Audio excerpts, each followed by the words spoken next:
everyone done tonight. This is going to be very much speed drawing. I'm going to have to flex my speed drawing skills. I think I'm going to go in like a chibi direction too.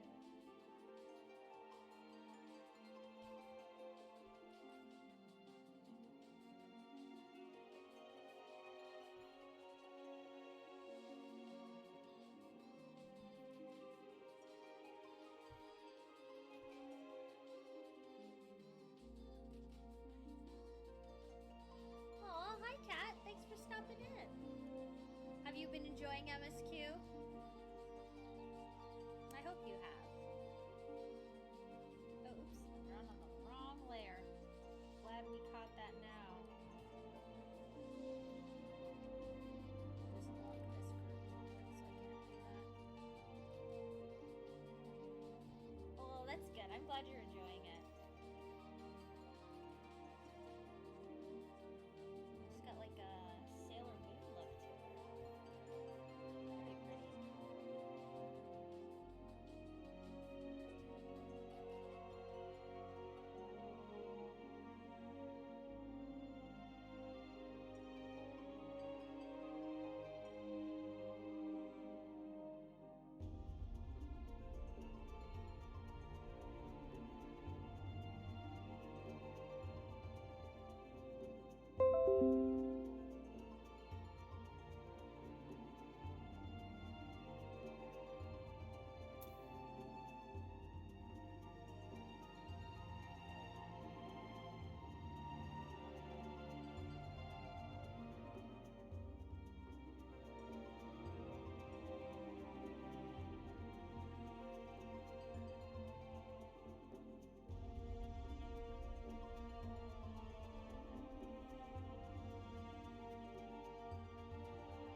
Hello everyone, welcome in.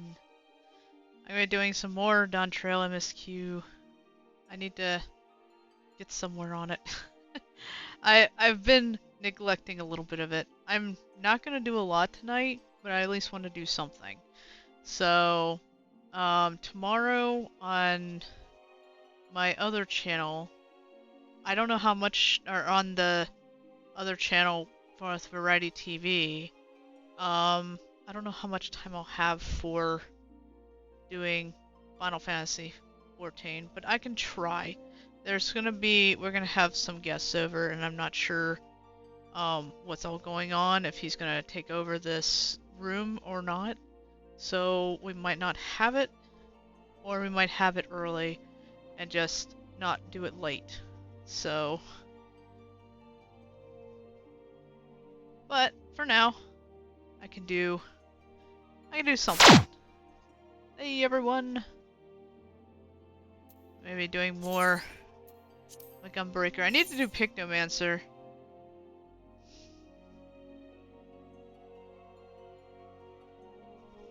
So, hopefully I will be able to get somewhere soon on it.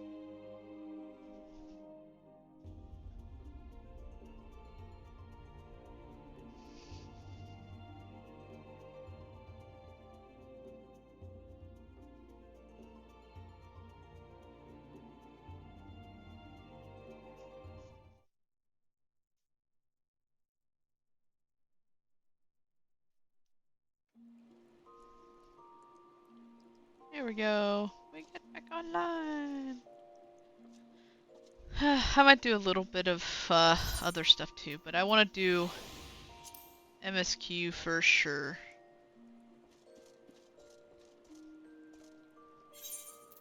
Let's see, what do we have? We do have a little bit of room, okay. I know we're probably gonna run out of room really quick. Let's see if we sold anything. Oh, we did.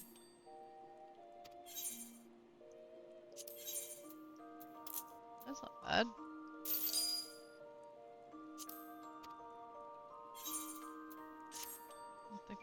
Well, maybe we did sell something on here. Oh, we did. Wow, we sold a lot.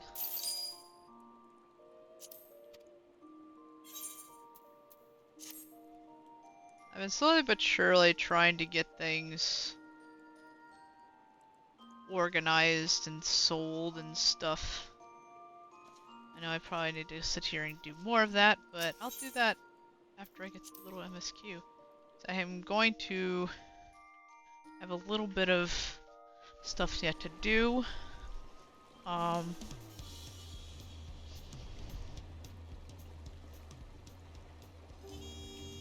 So yeah, hopefully I'll get some of it done tonight. Ah, so chill here.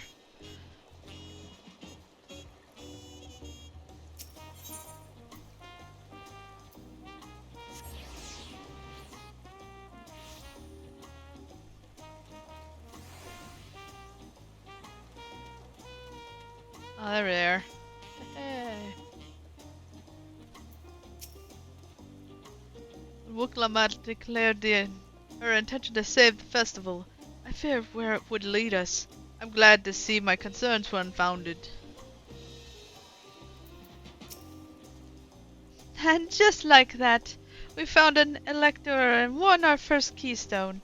I knew I was right to trust your instincts. Come on, let's keep things moving and marching onwards to Oracopacha. Chances are good we'll find an elector there as well. Before we do anything, however, we should see what your opportunistic Pelu friend has to say.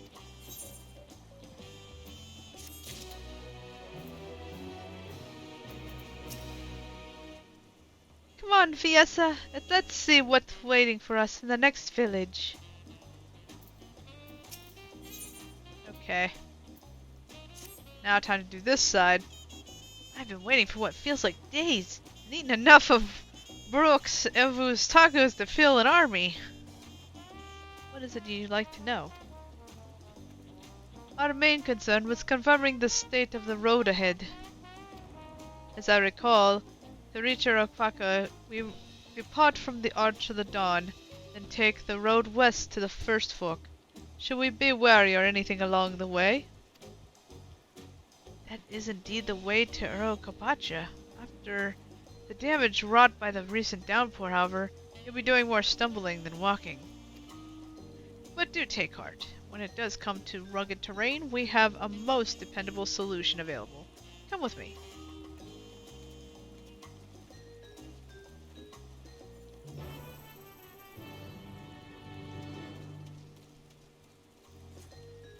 Ooh.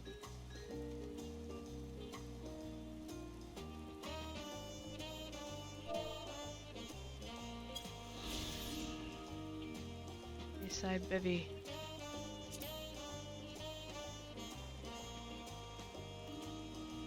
I think I've found only 2 so far out of all of the stuff.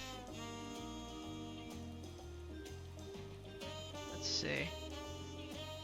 It's a log. Yeah, we got 3, okay. Oh yeah, the cave. And that, oh yeah, okay. Yeah, so we got 3 of them so far. Still got a long way to go, but it's fine. I've never gotten through any of them, as you noticed. Even Endwalker's the most, and I've gotten only 28 out of 46. That's nothing. It's like half.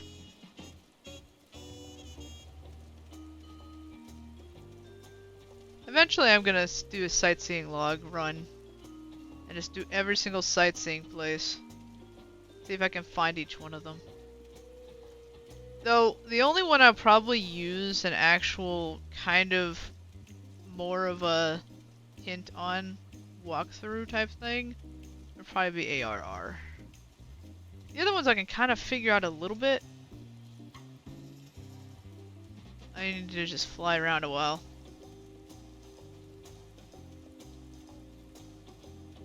Oh. Oh my, are these fluffy babies on mounts? The Pelu all being so small. Being small is confusing enough, but those masks make it almost impossible to tell men from women, let alone guess their age.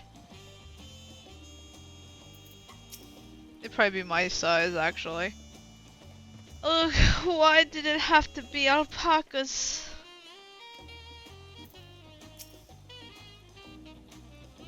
Talking to a pillow before we departed was a wise decision. I, for one, would rather not brave a treacherous, slippery trail on foot. The beasts are sure-footed, that's for certain.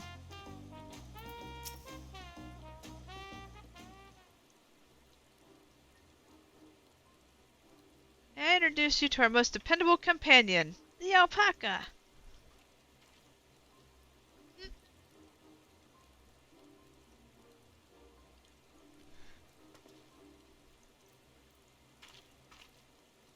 These animals can traverse Urukapacha's steep mountains trails as if they were gentle fields, and all while carrying heavy loads. Our merchants would be lost without them. So, they fill much the same niche as our chocobos back home. You don't have alpacas in Eorzea? Alpacas are native to Yoktoral. Eorzea has chocobos, and the Eastern Lands has their horses. Why go to the trouble of breeding another pack beast in a place in which ill suits its qualities, and where it is not needed anyway? But must we ride these little monsters? I get the impression you aren't fond of alpacas. When I was small and being a bit naughty, I went around pulling on their wool. One of them spat on me, and it was the foulest stench you can imagine. I see. Why do they like to ride? Alpacas breed as mounts are inquisitive and docile. Even those without experience find them easy to handle. We're really doing this then. So, was my information useful to you? Yes, very useful. Even if it wasn't what I wanted to hear. Good. I'll take my payment now. Well, you want me to pay you? I guess I should have expected as much from the Pelu merchant. Let me see what I have on me. The Pelu value the act of spreading joy through trade. As you should know, they take pride in making deals that benefit both parties.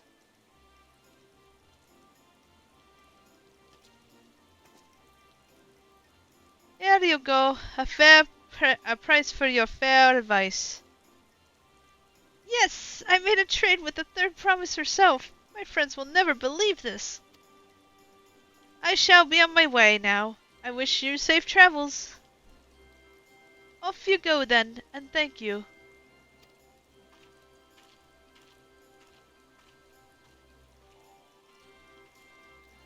I better not get spit on again. You brought that on yourself. Remain calm and gentle, and so will they. I'm still not happy about this, but if we need to ride alpacas to reach the Urukapacha, then that's what we'll do. Yay, we get to ride alpacas.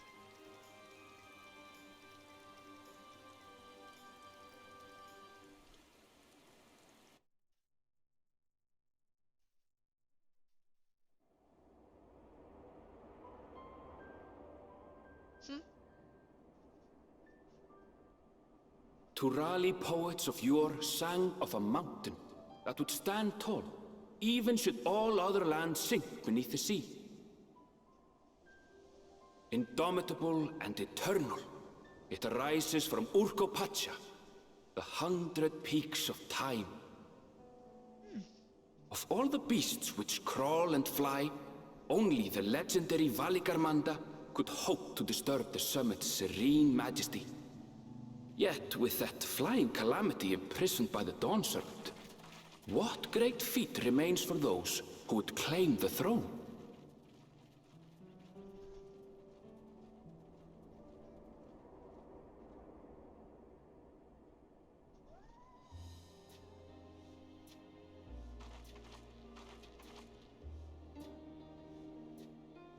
So this is Urkopacha. I've never actually been here before. Oh, you haven't? The air is so crisp and clear. Mountains everywhere you look. That one massive peak in particular has quite the presence. It puts me in mind of Som-Al. Oh yeah. That is Workor Sormor, the tallest mountain in Yogg-Tural. Its sheer height makes it an imposing climb. But there are other reasons the ambitious keep their distance. Oh? Do tell. Where to begin? Excuse me, but you're Wook Lamat, are you not? I hadn't thought to encounter one of the Dawn's promise here, of all places.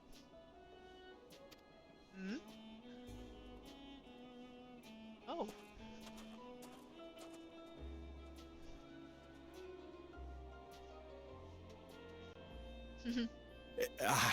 But I should introduce myself. I am Bol Nok, a weaver by trade. Oh, cool. Well met, Bolnok. We're on our way to Watranpelo. Oh, truly, I've just come from there, as it happens. I'd asked the Pelu who sell me their wool to give me a tour of their alpaca ranch. The head rancher and I shared a bottle of mezcal while he explained the finer points of wool production. Mezcal, is that a local beverage? It's an Urkopacha specialty. A spirit made from distilled agave heart juice. Yes, and it must have done wonders for my mood, for I tripled my usual order of alpaca wool. They did offer me a discount, though, so It wasn't a bad deal in the end.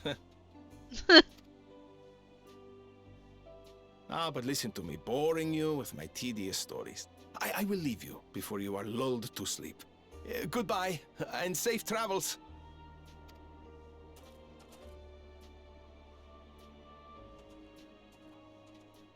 Oh, silly me. I almost forgot to say the thing I actually wanted to say. Peace for Tural. I agree with your vision, Third Promise. You have my support in your bid for the throne. Yay.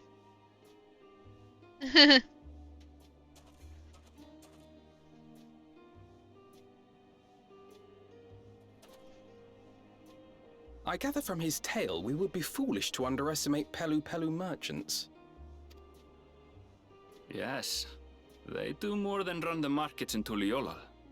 Pelu Pelu peddlers can be found everywhere in Tural, traveling from place to place on their sturdy alpacas. They are effusive and engaging speakers, and many's the customer who's been talked into spending more than they bargained for. They won't find this customer so easily charmed.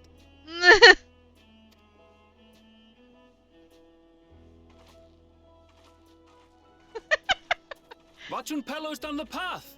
Off the main road! Don't get lost! It's right there. Yeah, how are you gonna miss it? It has a giant stone right there.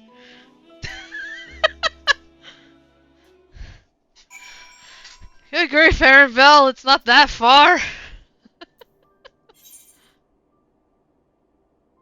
in this area? What? Oh, well, I can't do those yet because... Wait, you can attack alpacas? Why? Why did they like... I guess they tame them there? I don't know. I wouldn't attack them, they're kinda cool. The palace crowds were more supportive of her brothers, but Wuklamat's peaceful politics do have their quiet adherences, I see. I feel the change in the altitude most keenly. While mayhap not the same degree as the Sea of Clouds, the air is decently thin around here. I could see more buildings down the path Boknok was talking. I wonder what's over that way.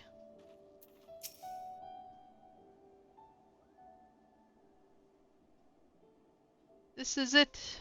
Wachapello, home of the Pelu Pelu. Wuklamat should have arrived before us. Yeah, she's right there. That's not good. Oh, what? You've come all this way for the right of succession? Oh! So this means I'm exchanging words with the future Dawn servant? Please, the outcome is far from decided, but it is a possibility. How fortunate, then. Ideal cloaks woven from especially luxurious alpaca wool. Such a garment would look magnificent when draped over the shoulders of our budding ruler.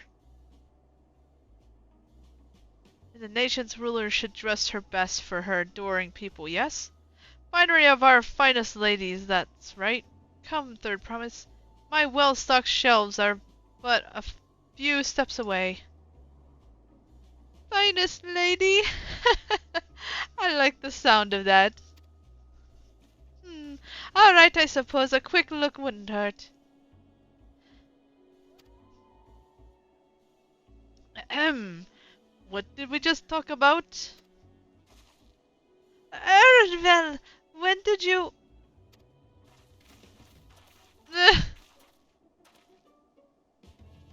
Ah, a Sitoro from the far-off Dawntrail. Northern winters are bitterly cold affairs, I'm told.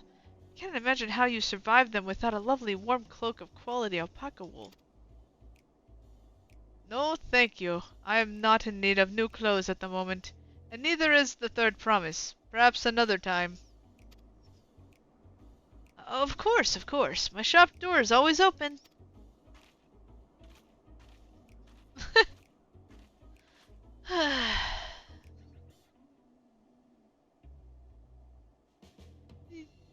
You were saying something about not being easily charmed? I was just...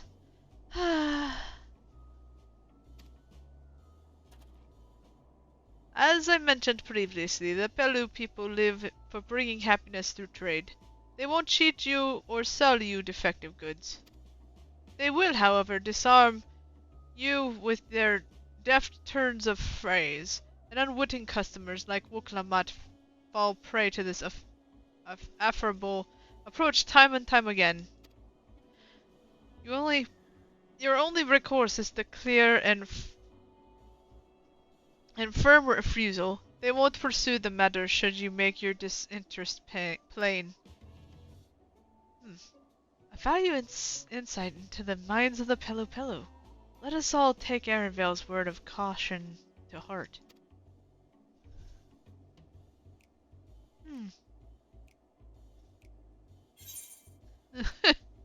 Well, at least we made it here.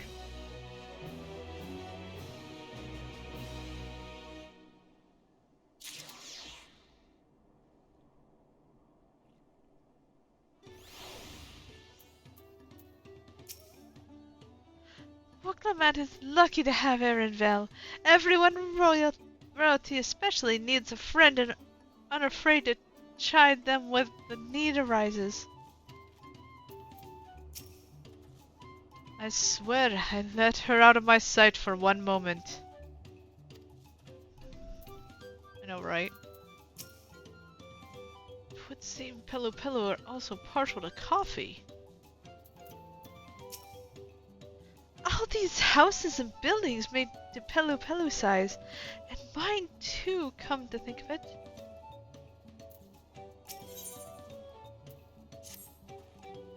Not my finest moment, I'll admit, but now that we're here, let us do what we came to do. Find the Elector. Allow me to propose a strategy then. Prial, Elize, and I will speak with the merchants. Wuklamat, you and Arenvale might try approaching travelers and passers-by. Yes, pray investigate any of the other establishments which catch your eye. Should we learn aught of use, let us relay it to the third promise.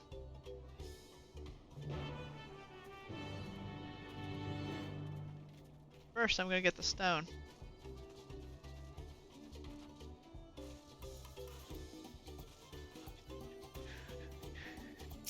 Aetherite. Yeah. Alright. And there's a lot of places. Oh man, this place is humongous. I'm just in like one little area.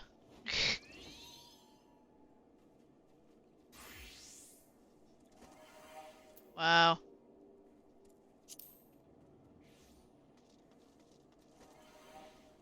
Oh, nice. That's a cool mount.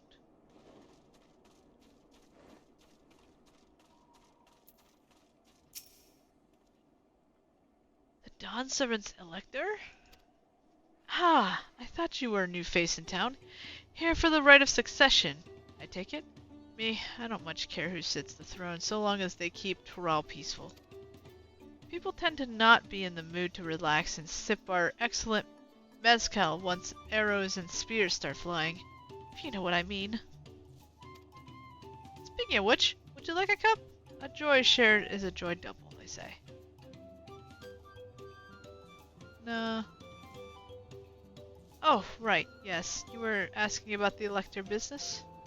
Being but freshly returned from the trading route, I've heard that there is a contest afoot, but not much else. Our head leader, Toboli, could probably tell you more about it. Okay, so Toboli would tell me more about that. Let's see where he's at.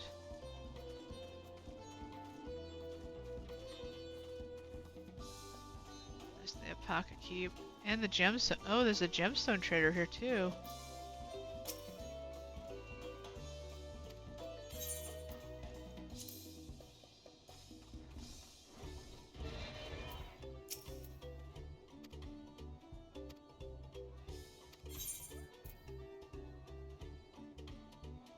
We'll open those up. We do have gemstones, we just don't need those yet. Because I'm gonna probably get my crafters up eventually and get there. Electors? Oh yes, I've heard all about the right of succession. They're looking to put a new ruler on the throne, eh? Personally, I'm rooting for Zorolja. If the first promise wins, he'll look to expand our sphere of influence. That means access to more resources and more customers. In the thousands columns potentially, so many new trading opportunities to spread happiness far and wide. Others have been coming around to my way of thinking, so I've begun crafting goods inspired by the resilient sun. Would you care to purchase something?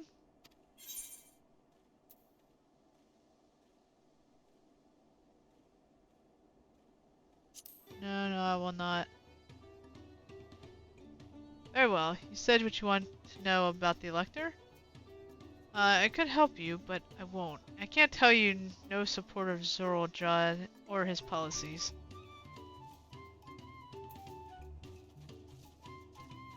So he's only... that one's only for Zorolja, apparently. Oh, is this snow? Interesting. Huh.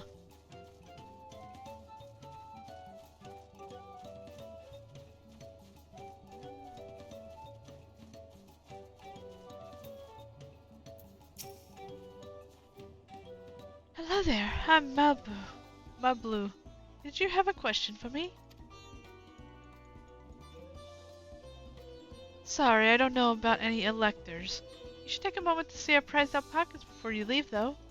Oh, but be sure to admire them from a respectable distance.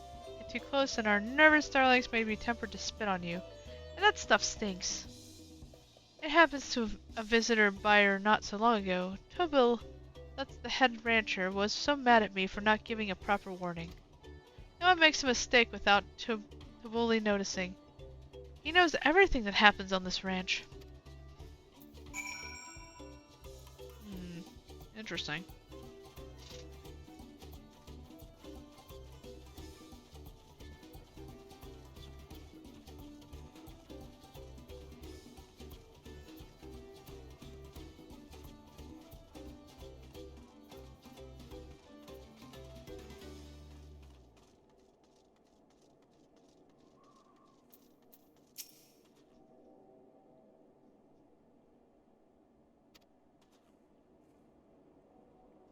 Joining the hunt? Okay.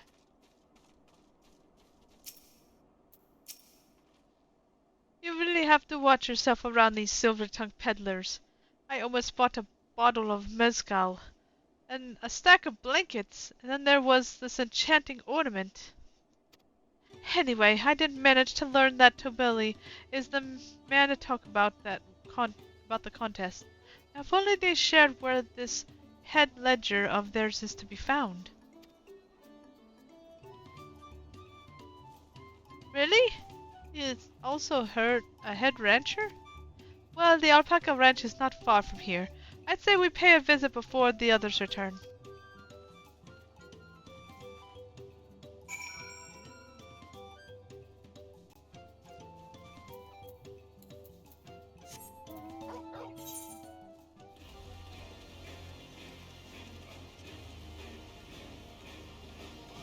This way. No, can't go that way. I have to go around the long way.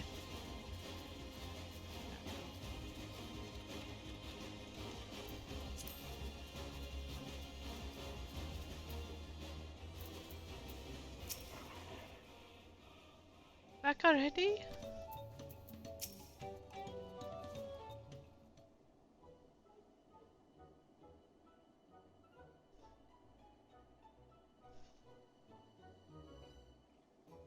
That's a lot of alpacas. Still, we know the head ledger could be here somewhere. I can't let it fear deter me. And not to say I'm scared, of course.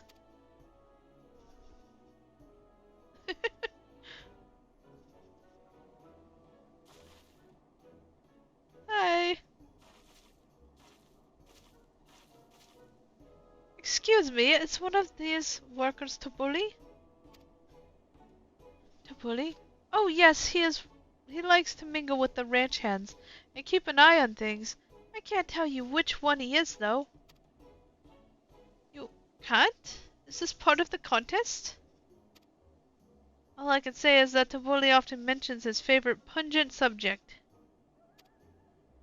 He also can't resist a profitable trade, though who among us could? Am I right? Still, if you bring him a very good deal, he might let his identity slip. Heh, so it's like a game. Easy enough. All I have to do is offer Tabuli a deal he can't ignore. No problem at all. Well, maybe one problem. I don't think my purse is deep enough to pay everyone we think might be Tabuli. Let's ask some questions first to narrow down the field. Great! We can make back here to share our impressions.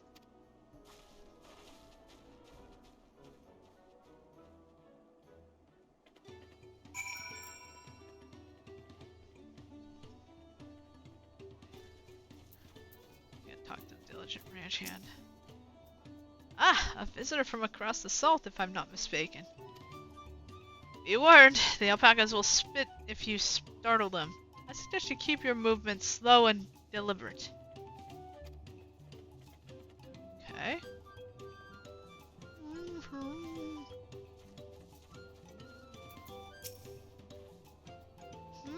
Well, obviously I'm not to bully. I mean, oops, I shouldn't have said that. You meant to find out yourself who Tabuli is. If an elector is even in the village at all. Good luck.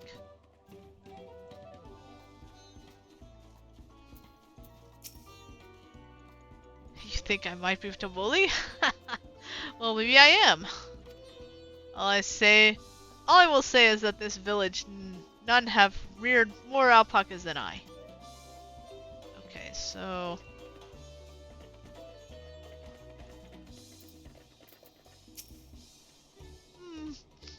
I'll sniff out the head ledger in a heartbeat, you'll see. Am I Tabuli? Yes. Yes, that's me. Excellent work from the third promise and her entourage. Sharp instincts. Shall we commence the rite of succession then?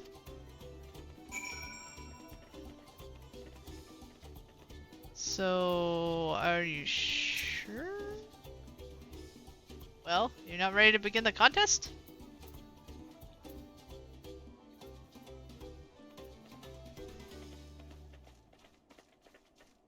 Okay.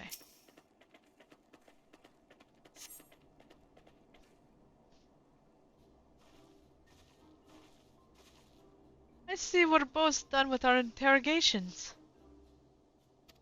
So, who do you think it is? I have my suspicions, but let's hear your pick.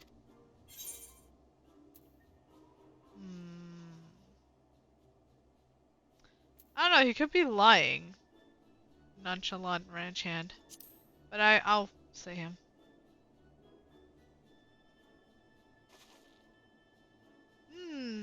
You seemed unconvincing to me, but if that's your choice, then that's who we'll talk to.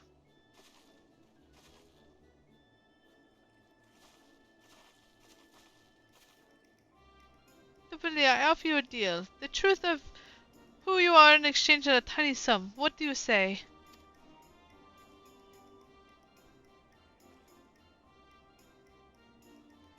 I say hand over the coin.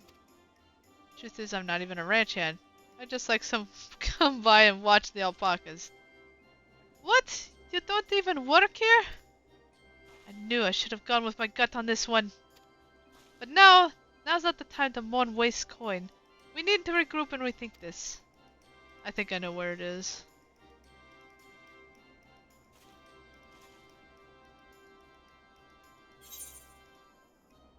I think it's the boastful ranch hand.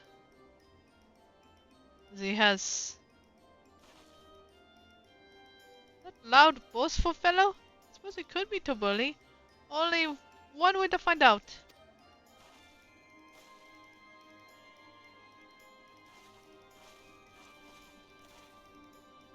Nothing would make me happier than knowing your identity. So how about it? We'll make a deal and you tell me the truth. I have money.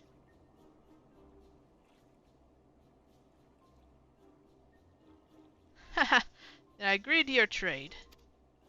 Done and done. As for my part of the bargain, I'm not Tabuli, not the head ledger, and not the head rancher, just a humble ranch hand. You're not him? Damn it, Viesa, I trusted you. That coin could have bought me 300 gourmet tacos. No, I can't let this taco tragedy distract me from what matters most. We need to determine which one is Tabuli. Well, we only have one choice left, the one that we started with. So it's the diligent ranch hand, as far as I know, or else it could be none of them, for all I know. Ah, the worker is so intent on stable chores. I had my eye on that one too. Time to rip the mask off of our mystery ranch hand, so to speak.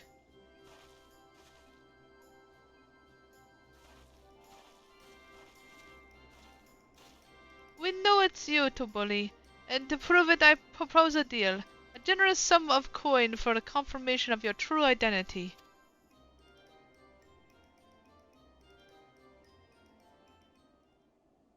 Offer I gladly accept. As you have correctly guessed, I am indeed Tobuli, head ledger of Warchampello, and head rancher of the family ranch. I am also one of the Golujaja's chosen electors. Aha! In place featured in the Torioli saga, just as we thought. Though it took more coin than I would have liked to know for certain.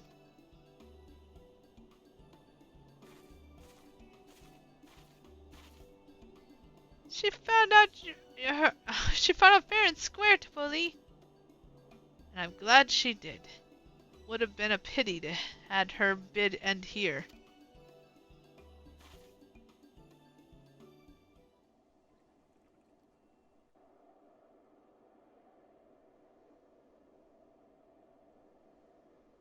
Deducing the Dunservant's elector was the first step of the feat. Too simple a task for this aspiring ruler, eh? Right. Not hard at all.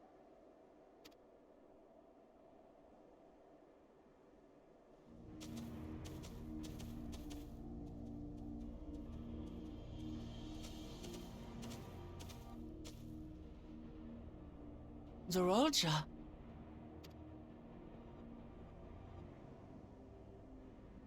I am told the head ledger, Tobli, is to be found here. You have to guess which one of us is Tobli. That's part of the test.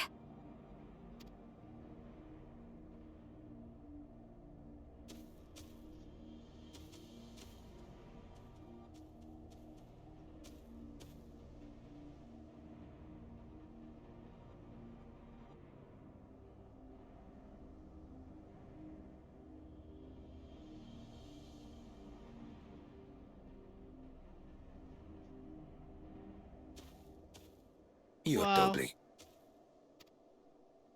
Without even asking a single question. Very impressive indeed. With that amusing prologue out of the way, we can proceed to the actual challenge. Per the Dawn Servant's instructions, I was free to devise any manner of feat. I considered a number of possibilities in the 10th column. But I think I have a good one. Ooh.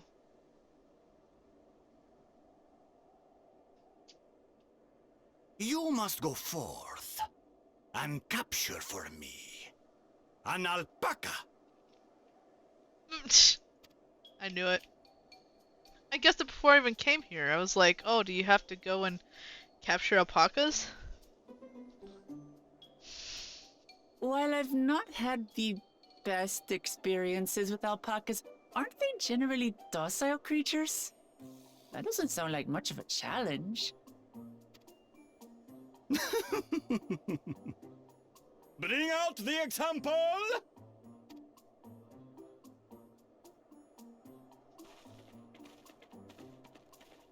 Uh,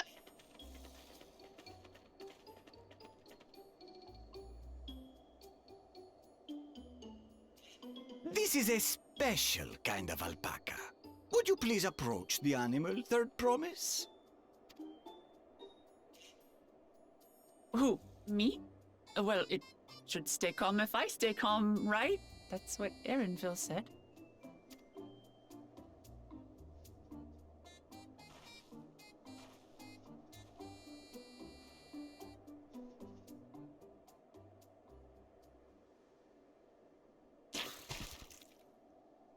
Ah!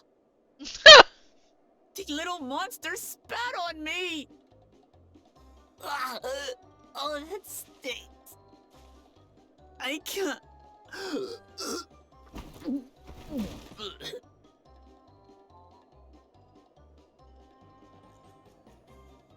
Alpacas are paradoxical creatures, being both extremely curious and extremely cowardly. Press your luck when they're frightened, and you'll get a face full of spit, as you've all just witnessed. Has an awful stench, their expectoration. The globs contain half-digested food, you see, making it an effective deterrent against perceived threats. Wild valley breed like this one are especially timid and can therefore be quick to lash out. They're also especially hardy. Indeed. We take the rugged wild alpacas and breed them with our gentle domesticated stock. This produces the strong but biddable pack animals prized by our traveling merchants. Hmm.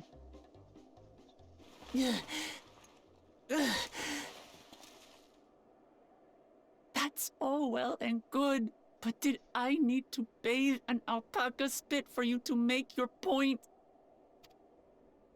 So, the task is to catch a wild alpaca. That is correct. But be warned that it is a feat easier said than done. I suggest you prepare well before you enter the valley where the creatures dwell. And by you, I mean the claimants only. Allies are not permitted to assist with the catching. The alpacas will help me judge which of you is worthy of receiving a keystone. So I'm to chase down a fluffy, spitting demon, and that somehow proves I'm fit to rule? As I said, the Dawn Servant granted me the freedom to decide my challenge. And when you reach the end of the rite, I dare say you will understand why I chose what I chose. Okay.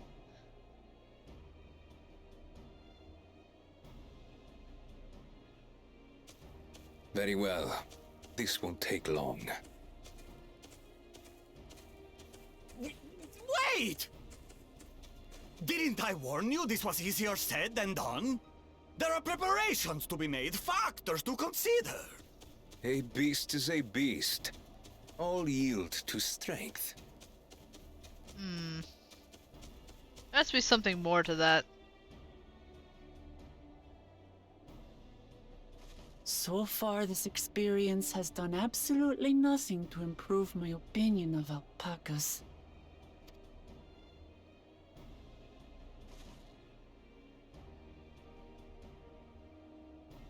But that doesn't mean I can't do this. Revolting spit aside, they're just another animal.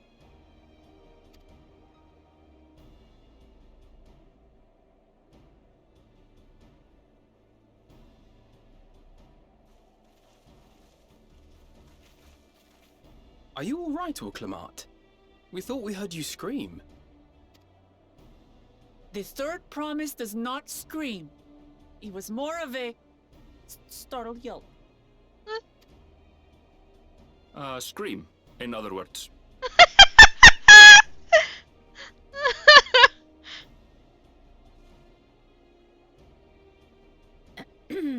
Did you find the Elector?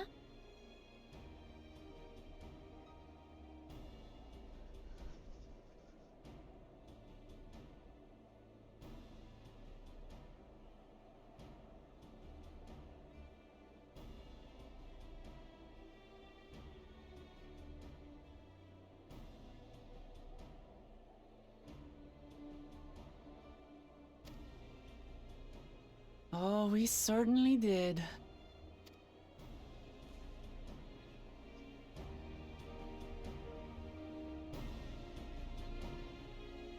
She's gonna tell her whole story of how it happened.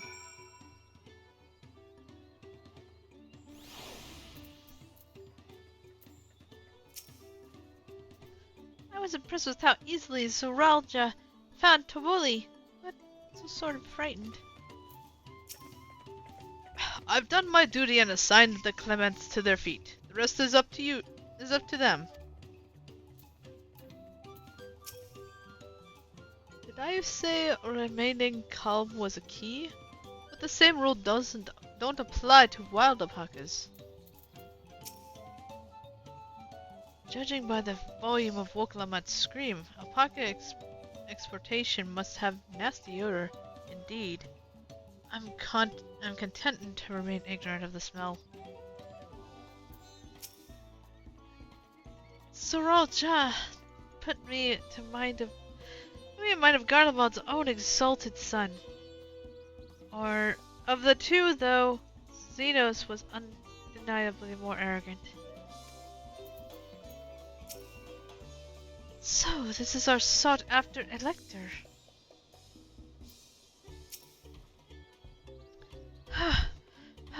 I had to go and wash that nasty stuff off my face. I think I got all of it. But would you mind taking a sniff for me? Just to make sure? The scent has ruined my sense of smell. Hey, I saw that look.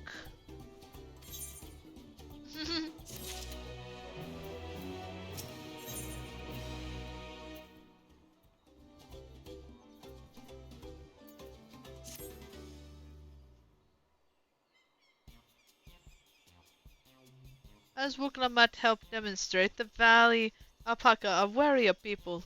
Getting close enough to catch one would not be an easy task.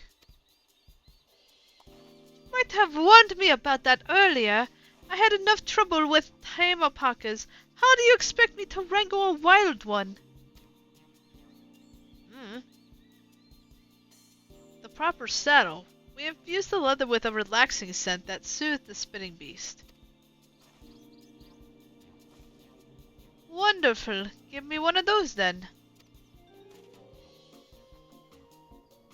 Have you perhaps forgotten we are a clan of merchants?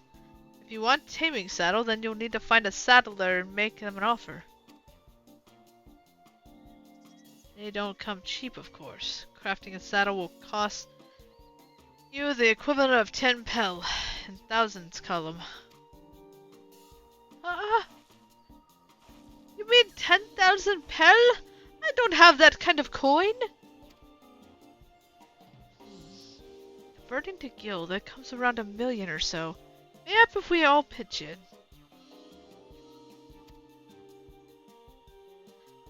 No, this is my feat to accomplish. I wouldn't feel right about having others pay the cost. I'll find the money somehow.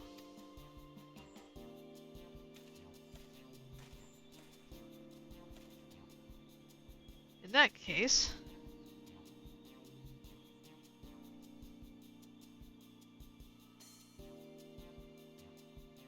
That basket of wool is worth the sum you paid me earlier. 1 pel in a hundreds column. Beginning with the wool, you can trade for even more valuable goods until you have something suitable to bargain with for the saddle. That's a nice gesture, but you think I can turn 100 pel into 1 million? That's 10,000 times more!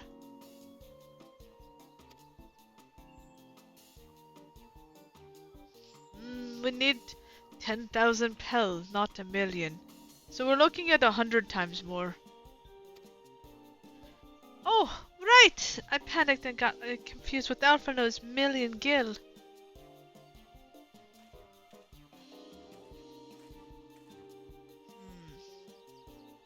I'm not so sure about this trading idea. You were almost talked into buying a cloak you didn't need mere moments after you arrived. But I hate it when you're right. Let me help you with your deal making. Oh, hello again. Malibu, I work here as a ranch hand, but I've also learned a lot about a peddler profession. If it is alright if I aid them now, yes? I guided the Clements towards the first step of the feat, like you asked.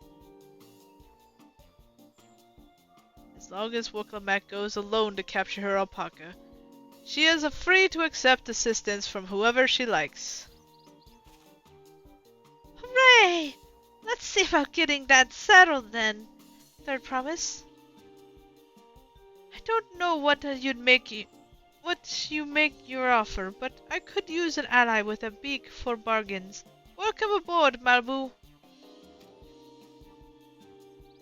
So, the rest of us stay behind, perhaps? Maybe easier to haggle over prices without so many voices chiming in. Yes, stay here and pitch in with the ranch work. With Malibu gone, I'll need extra hands to tend to the alpacas. Gladly. Although, Viessa, I think you should go with Volkanat. Why? You've seen markets and bazaars the world over, and surely you have sage advice to share. Oh, well, true. In that case, you should also hold on to the alpaca wool. If it is misplaced or soiled in some way, you'll have nothing to bargain with.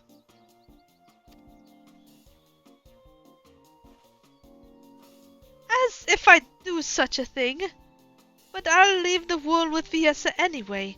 The better to keep my hands free.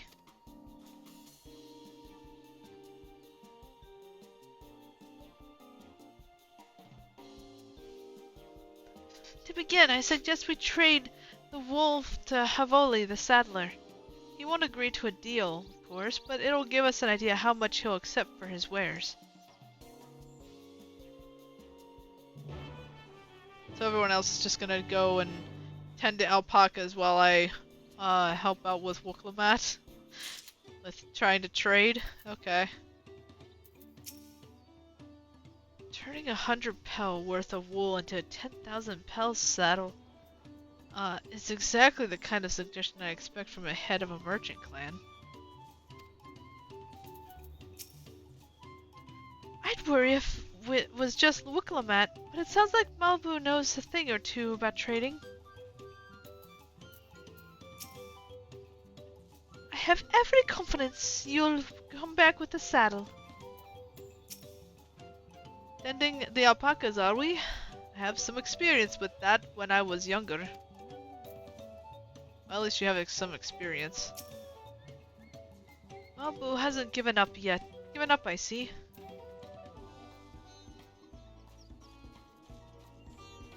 Alright, let's go. Line them up. And get over here.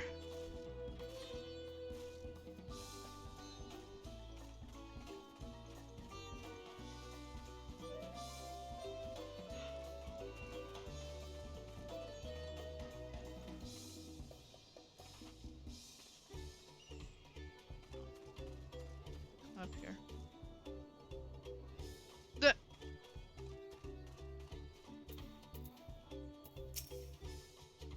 This is an artisan who makes our taming saddles.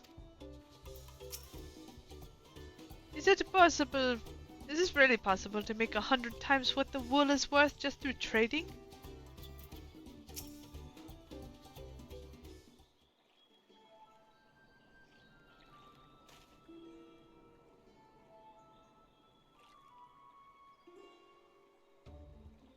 Something I can do for you?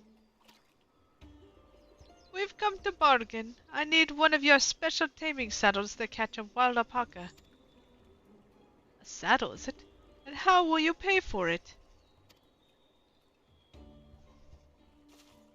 With this basket of fine alpaca wool.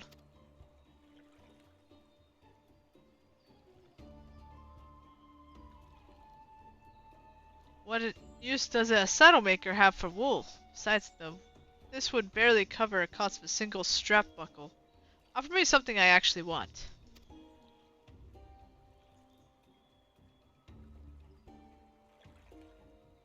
And what might that be?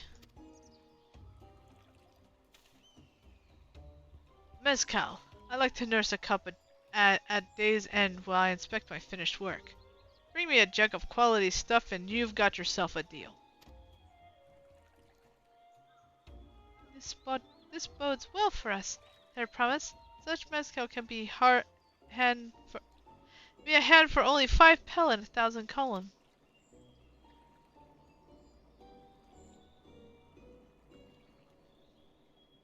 Hold on. Did you say third promise? Then my offer has changed. The saddle's going to cost you a jug of premium mezcal. Aged 3 years at least. Oh, really? 3 years? This stuff is valued at 10,000 pel or more. Why have you doubled the price? Because I must support the man of ambition, who will see my business prosper. Zoralja will go to war. His cavalry will need saddles. Lots of saddles. Nothing personal, third promise, but I won't sell you my craft for anything less than my asking price.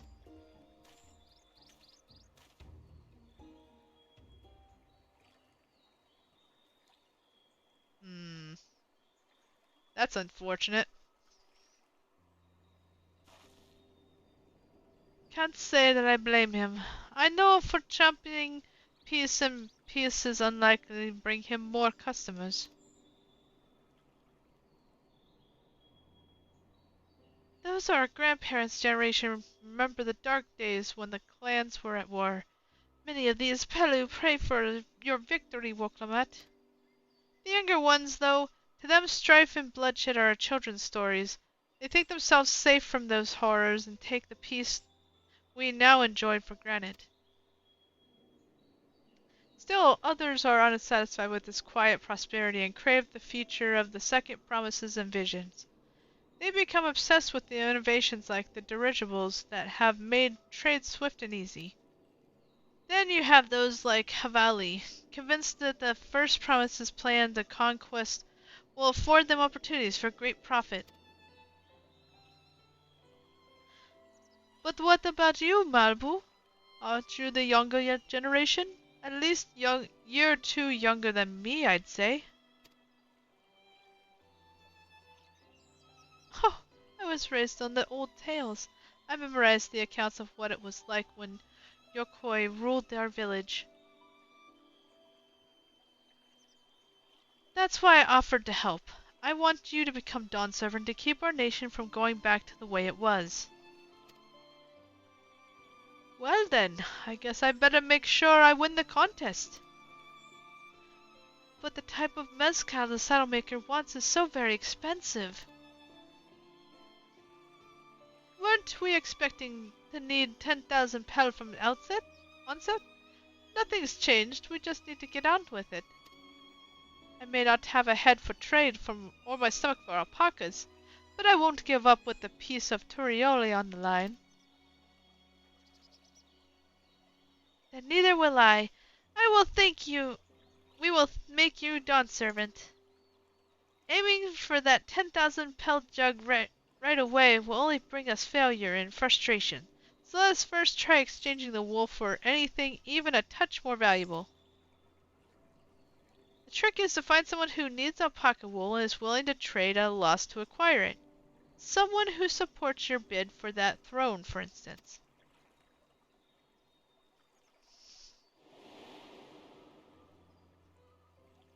Oh, yeah, he would.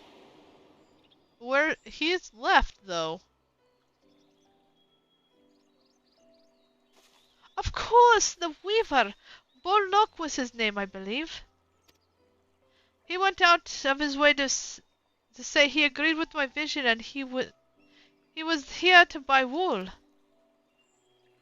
think I remember the direction he was going. But for now, let us head back to the road where we first met him.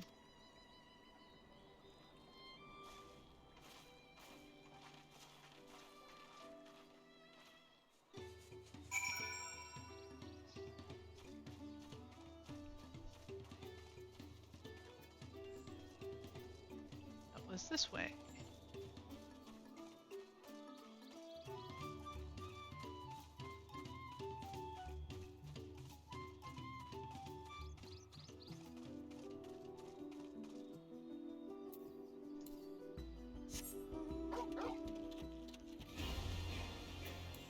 Pet the puppy. Good doggo.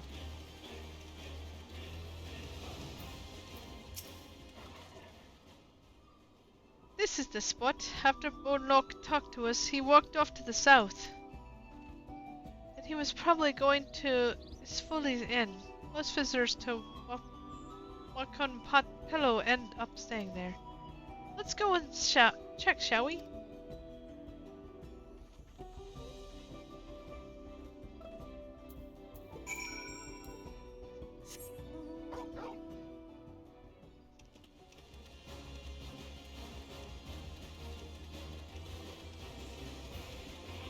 Ooh.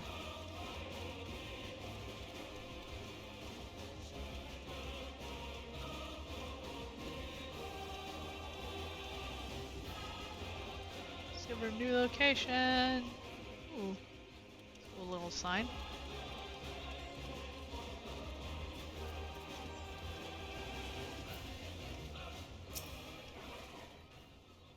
I hope he's willing to offer us something wonderful in exchange. Ah, we meet again. But wait, weren't you all on your way to Wakunpelo? Can I have that basket, Viesa?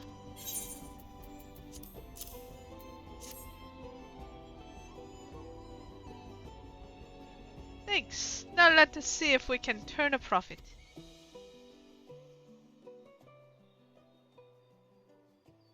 Bolnock, I'm glad we found you. Are you interested in making a trade? I promise you wish to do business with me? I'd ask what this is all about.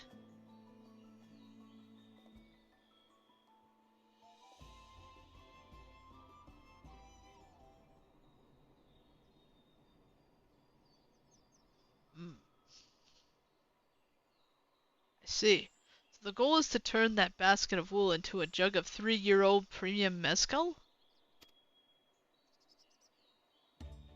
Then allow me to invest in your efforts.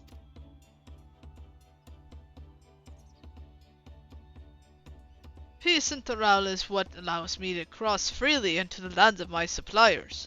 Actually, I would prefer that one pledge to preserve the peace win the throne. Thus do I humbly offer you this wool poncho, a small token that I pray contributes to your victory.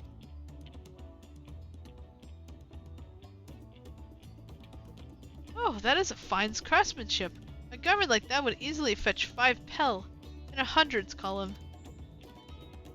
That's very generous, Bolnock. Thank you. I promise I won't let you down. I have every faith in you, I promise. May fortune bless your future dealings. I really like his outfit. It's so pretty. Very colorful. Even Mablu's also has some really nice outfit on. I can't believe you quintupled your investment with your first deal. We're off to a spectacular start. All because Viesa remembered our weaver friend. All I did was hand over the wool. That's not true. The connections you built with people are vital. This is one of the most fundamental precepts of trading, one which you've instinctively mastered. You think so? I know so. Now let's take our 500 pel poncho and trade it for something even more valuable. Here, Viesa, you take the poncho. If I lost it somehow, Ardenville would never let me hear the end of it. Yeah, no kidding.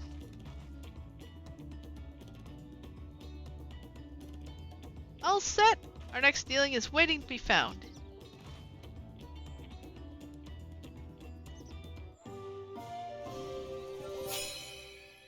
Oh, cool.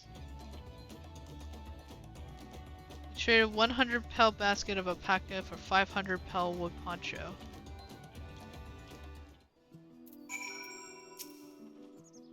We turned 100 pel into 500! I know it only 5 times more, but it feels like 500 times more.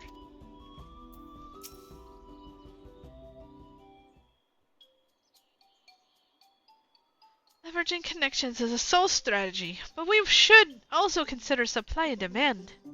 As individual in urgent need of good poncho, will offer more than a merchant supply simply looking for stock of his shelves. That makes sense, but how do we know if someone needs a poncho? They have a fabulous sense of style. They aren't wearing one?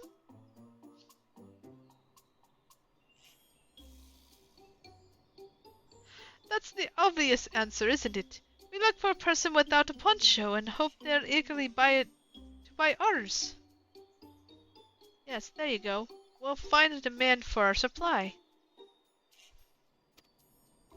So, where shall we begin our search for prospective buyers? There are any number of places, but we could do worse than starting right here in the inn. There might be interested travelers.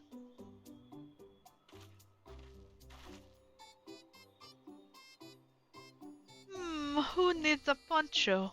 A lot of Marblejaw hardly wear anything to begin with.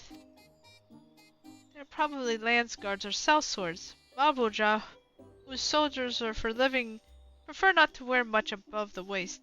It hampers their movements. So even if we have barred shoulders... You got an ad for this game as you entered. Nice.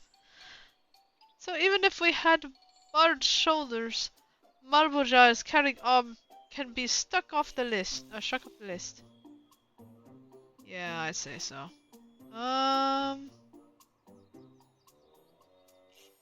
Let's see. So we got. He looks like he has one.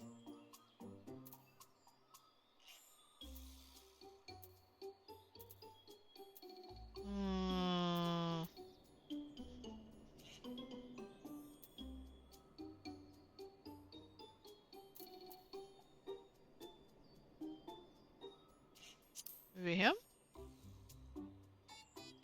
Let's see. No cloak, or no coat or cloak. Also no weapon. Oh, we might have a winner. It looks like he just has a pack on. Oh there, friend. You're not a mercenary by trade, right? I was curious about your bold choice of dress or lack thereof. Oh, there was no choice of mine, believe me. I was attacked by beasts on the way here, and barely escaped with my scales intact. My coat was not so lucky.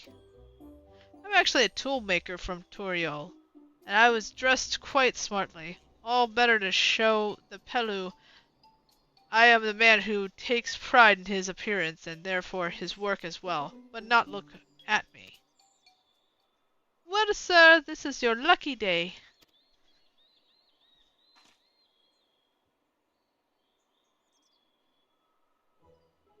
What a splendid poncho! This would be a perfect replacement for the coat I lost. We'd be willing to part with it if you'd like to make a trade. For one of your fine tools, perhaps?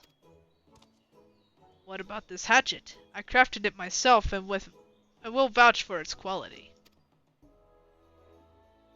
Wow, so we got a poncho for that. The blade looks sharp, the half well made. I'd value it at 1 pel in 1,000 column. Oh, from 500 to 1,000? We have a deal. Wonderful. A fine garment such as this should put me on even footing with any Pelu merchant. like the eponymous owner of Milpo's mate garden for one. Her field hands use hatchets to harvest the mate, and I thought to impress her with the tool I sold you. No matter, I have other wares to sell. Glad I am to have met you. How you doing, Peld? Did you hear that? We've already found our next buyer. To Milpo's mate garden we go. Yes, but it's a far distance on foot. We should take alpacas. Clement's like, no, alpacas! This one will be the calm type, right?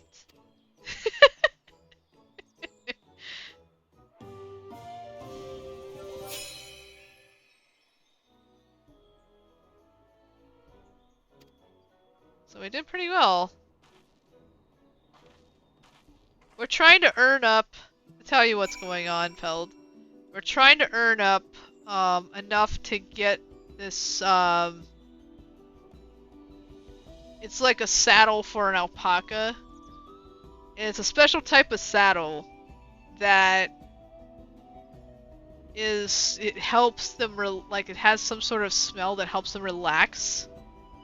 So they gave us a piece of wool to trade to try to get up to that point. And we have to get, I think it was like, I think it's 100,000 hell. It's worth like 1,000,000 gil in Eorzean money. So it's worth a lot, apparently. So yeah, we've got a ways to go, but not too much further. Oh, it's been okay? Well, that's good. It's been okay. Here we go again, riding alpacas. Well done recognizing that toolmaker as a potential customer. If you're a mind to change professions, you make an excellent merchant. I guess I could make a merchant because I do make stuff on here. You've been doing so well, even Tobuli would have to agree. Okay.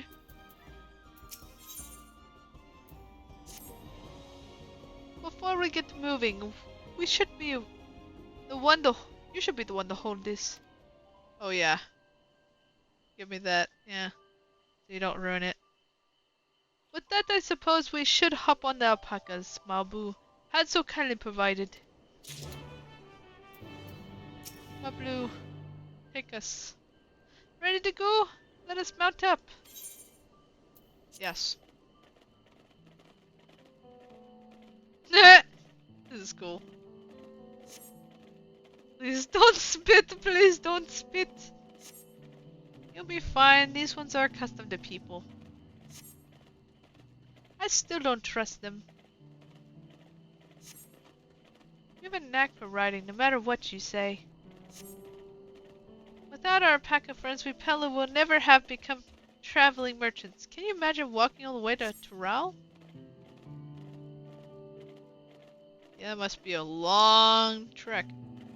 I swear the mountain is too tall to be real.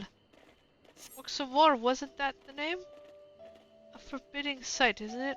One I've never appreciated up close. You might have to take the long way around the cliffs to get there, to the highlands belonging to Yorkoi.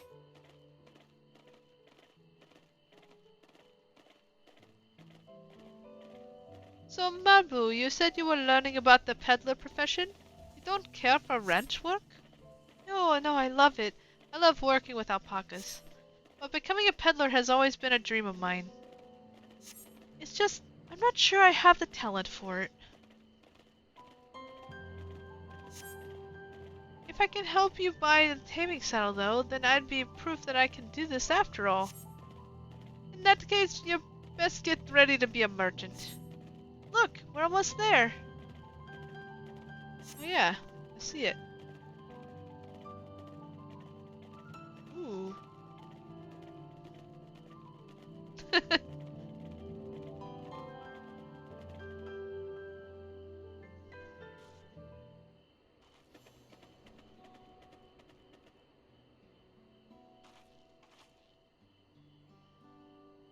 remade it, and without a single smelly incident. I sent the alpacas back to Ikulvu's inn so we can walk along the main road when we return to the village. Speaking of roads to travel, you were adopted by the Dawn servant, were you, Third Promise? That I was. Then perhaps you understand. I was an orphan too, you see. Tabuli took me in. He took in all the ranch hands, actually. All of them? Yes, and everyone works hard at their chores, grateful for the opportunity to repay Head Ledger's generosity. Yet here I am, the only one wanting to go off and be a merchant.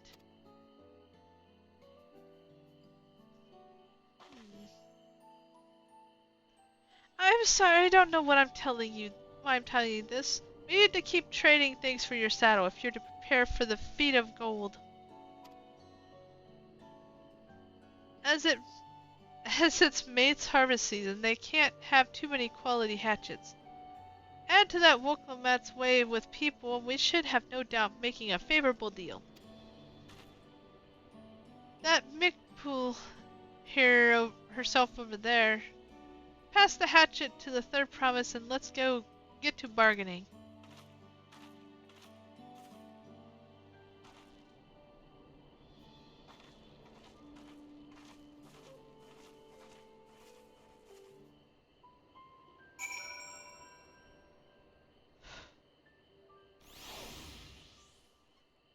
I don't know, like tomorrow, I don't know if I'll have a lot of time to do 14.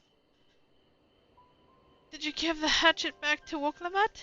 We should let her do the talking. To what do I owe this honor? Do you have the little axe for me?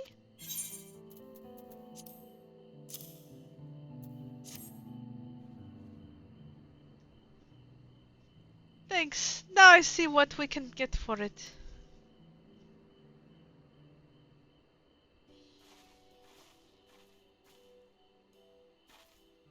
We are Mirpur, the owner of these fields. I have a mind to trade, if you're interested. Well, well, the Third Promise. I might be convinced to entertain a proposal. What do you have on offer? This hatchet, forged by a seasoned artisan. The razor edge of this exceptional tool will make light work of your crops.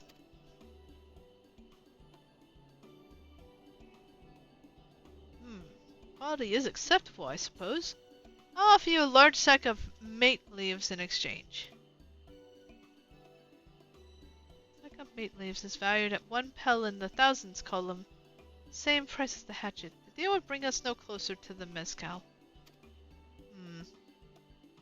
If I may, Mistress Milpoo, it's harvest season, is it not? Does not the demand for hatchets afford them a higher value? It is indeed the season, which is why I procured an ample batch of tools well in advance.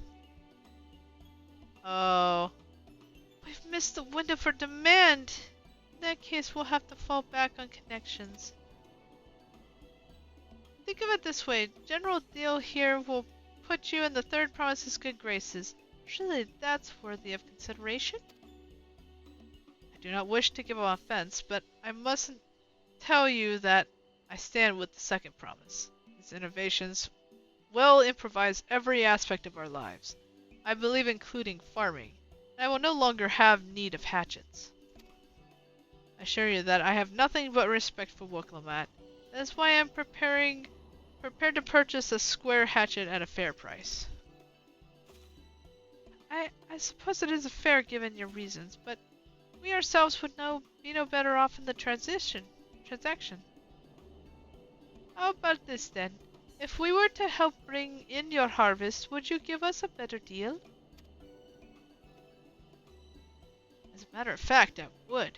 Until Kona's reforms come about, I can always use more hands in the field. Then you can go ahead and add our labor to the bargain.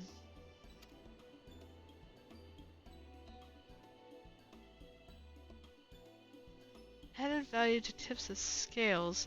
How could I have forgotten one of the most basic rules of trading? You can rest here if you like, Marabu. Pius and I have made together. Oh no, I am helping too.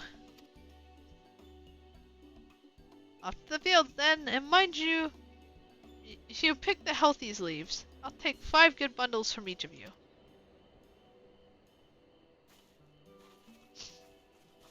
Off to the fields we go!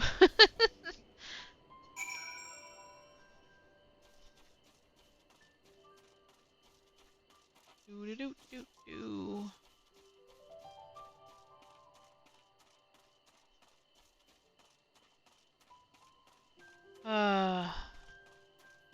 Welcome, Matt's working. Wasn't sure Mirpo will bite, but it goes to show that you never know until you try. Yeah.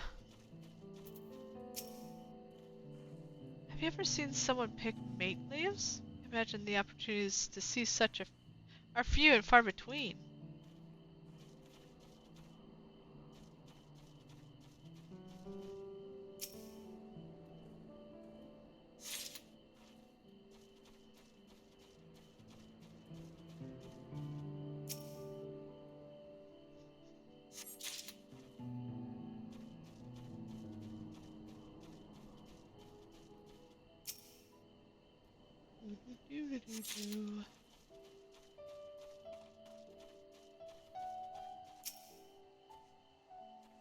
But yeah, I don't know if I'll be able to do a lot tomorrow on Final Fantasy Friday, if I can. Because on short notice we have person coming over, and I don't know if I'll be able to have the time. Or if, you know, like I know I won't be able to last very long in it, so in playing, but did you see how Pokemon came to my rescue there? She really is good with people. But yeah, I'll try. I'll try. I don't know if I'll be able to, but I'll try.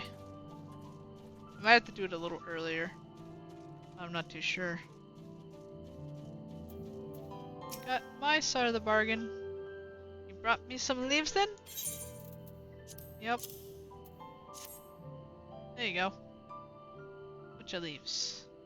Acceptable harvest. We'll see how your companions fared before I make any decisions, though.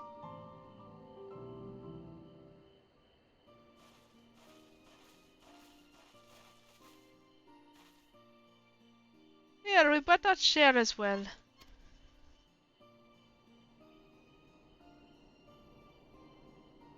Thank you, Sir Promise. This is more than enough to hold up your end of the bargain. Now it's time to honor mine. After adding the value of your labor to the price of the hatchet, I have prepared to offer you a full sack of our highest grade mate leaves.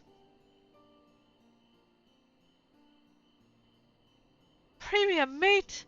Bought at a shop, one sack of those leaves would cost no less than 5 pel in the thousands, column. So we did go up a bit. Then we can bid farewell to this hatchet.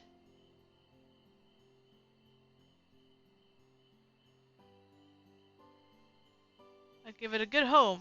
Talk of the contest aside, I'm glad we could come to a agreeable trade.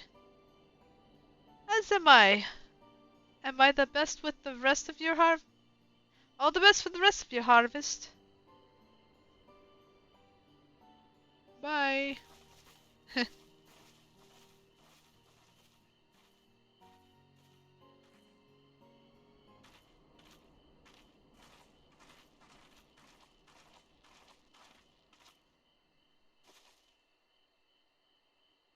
Mabu? What's wrong? It's as I was saying before, even after everything Tapuli's done for me, I am planning to abandon it all and become a merchant. But then I need you your help after forgetting a basic rule of trade. How can I expect a bully to accept my decision then?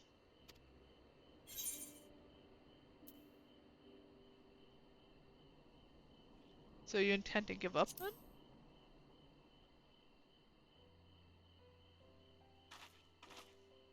I can't! After getting a taste of real trading, I want to be a merchant more than ever. Then you'll have to be honest. I seek to follow in my father's footsteps, but not because he expected of me.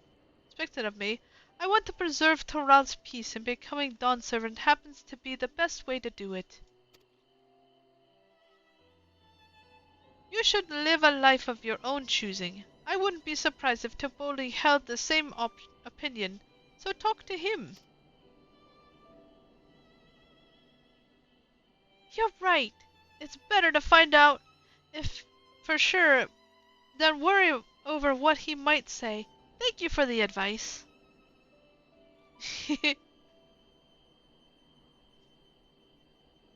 But first we have a saddle to buy. I want that success under my belt so I can be sure of my decision. Okay, it was 5,000. Okay. What next then? We try to trade our tea leaves for something halfway to 10,000 pel? No, I think we're close enough now. I say we go straight for the premium mezcal. Bargain our way into double the value, eh? I think you can do it. Trust me, I'll make this trade work. I admire you, Third Promise. That you're holding your own against such strong competition for the throne is inspiring. Am I really holding my own against Koana and Zoroja?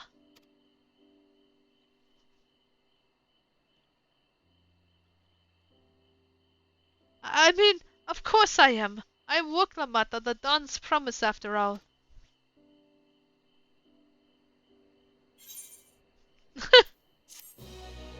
I don't look pleased. For some reason.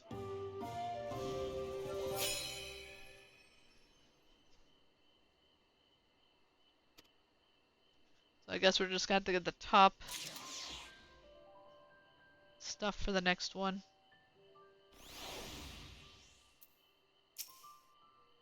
I've never been one to take it slow. Once I have a goal in mind, I'm full speed ahead. That's who I am. Before we go, let me give you the mate leaves. I don't need the risk of proving Aaron point. Yeah, I'm keeping everything she has because she kind of we don't want it to get ruined or anything on accident.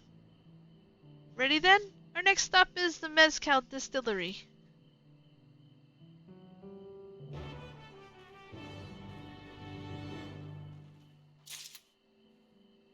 Okay, so how far is it? Oh, it's all the way back. So I guess we're gonna be traveling that road. Or that route. All the way back. Okay.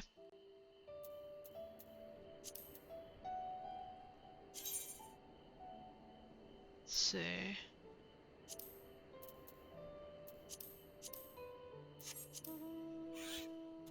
I read the Chocoper. That I got from watching people play.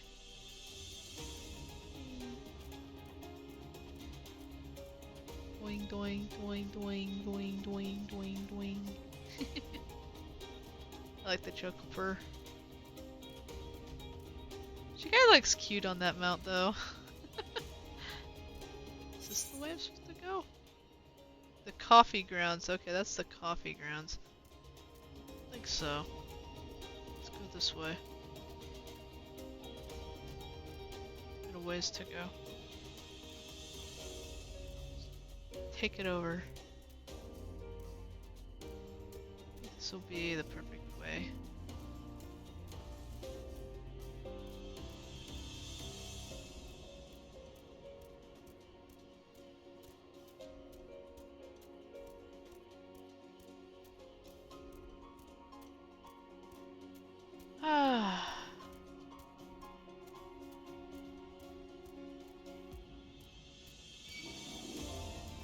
leave me alone.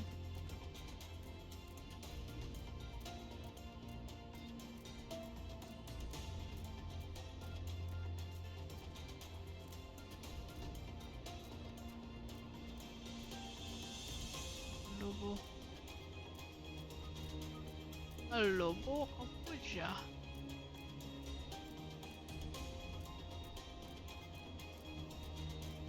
Yes, let's go.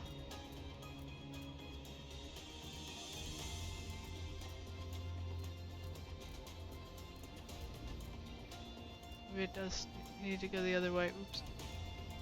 Oh, we can go back down here. Make our own road. There it is. No, leave me alone. I wanna fight you.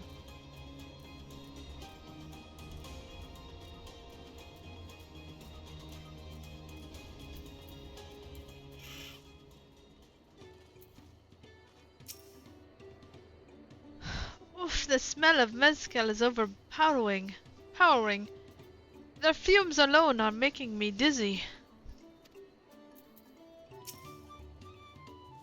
Well, we want to speak with a man by the name of Gubil. Even among his fellow distillers, he's regarded as the master of the craft. He knows the value of the product, so if we're to convince him to trade for twice what the leaves are worth, we're going to need targeted information. That means asking around and taking in the gossip. If you could talk to the people here in the distillery, Viesa, perhaps Wooklamat could do the same at the village entrance. Meanwhile, I'll head north side to see what I can learn.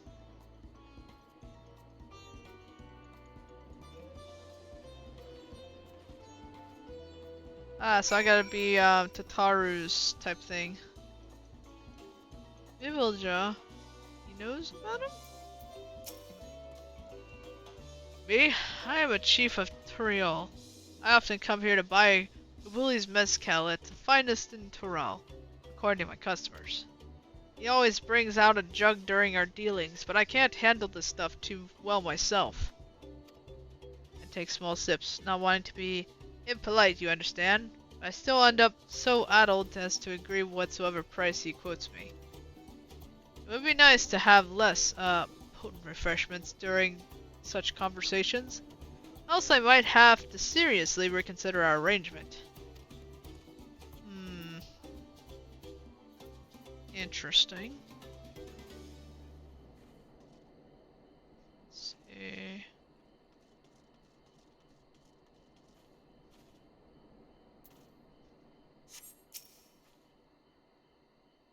There's not much to say about Gabuli, but I tell you what Gabuli's been saying.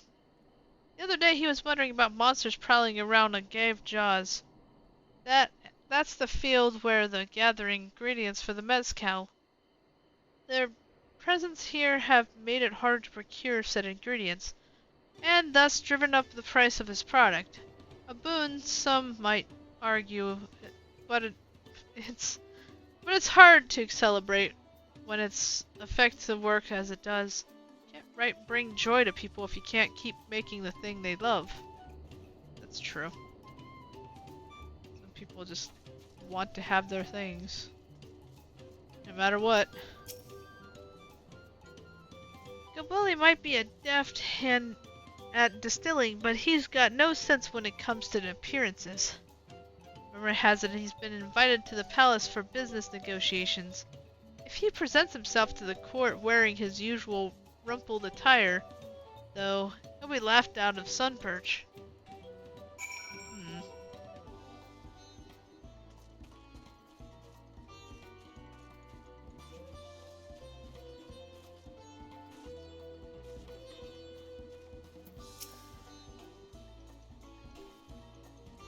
So, what did you find out? Oh, we can make use of all those tidbits. The deal's as good as sealed. As for me, I found out where Gabuli is working. There's a millstone at the top of the slope behind the distillery. You go on ahead and I'll bring Wooklamat.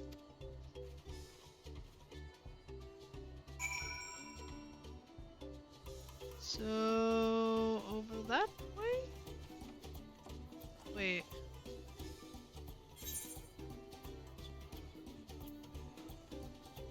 Looks like it's the other side. Okay.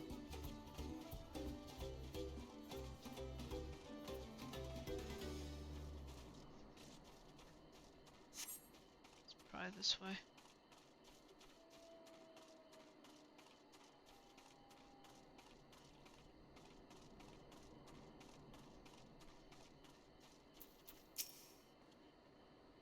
You have business with me, madam? Why don't we talk down below so as not to distract the alpacas from his work?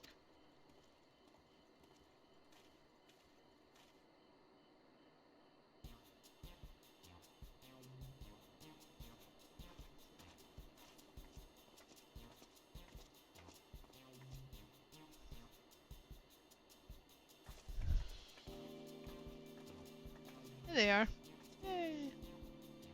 Now, what's this about? Keep it brief if you would. I'm a busy man. What are in the market for a 3-year-old jug of premium mezcal? Assuming you have any on hand, that is. Ah, an excellent choice. I must warn you, though, it doesn't come cheap. We don't have pel, but we can offer a sack of mate leaves in exchange. It's top-grade stuff, like the mezcal. No deal. Mate leaves are well and good, but I don't have any use for them. Okay, so we still have to get some more stuff. No deal, just like that? Still, I'd hate to send you away empty-handed. Why don't we sit and chat a while over a cup of mezcal?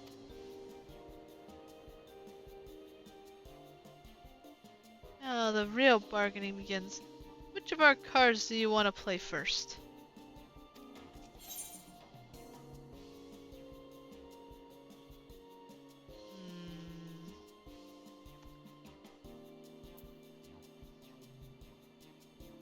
Let's see.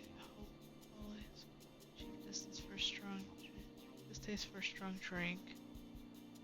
Willie's invitation to the palace. I think I would do that one like later. Monsters in the Agave Fields. It's either 1 or 3. My thought.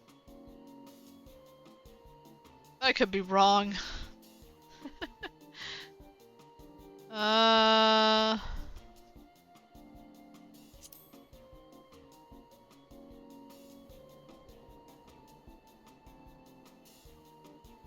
do 1. I appreciate your hospitality, but I'm afraid I can't hold my drink. I heard one of your regular customers, a Hobogi chief, is the same. Seeing as not everyone can enjoy mezcal, I wonder if you might benefit from having our other refreshments to offer. Something like mint tea, for instance? And brewed from the finest leaves, of course. Ah, you're right, and absolutely right. I haven't noticed a growing recklance on the part of my Hobogoi friend, but I didn't realize I myself was to blame. I must endeavor to be a better host. Still, even with the added value in mind, no sack of leaves is worth the mezcal you offer.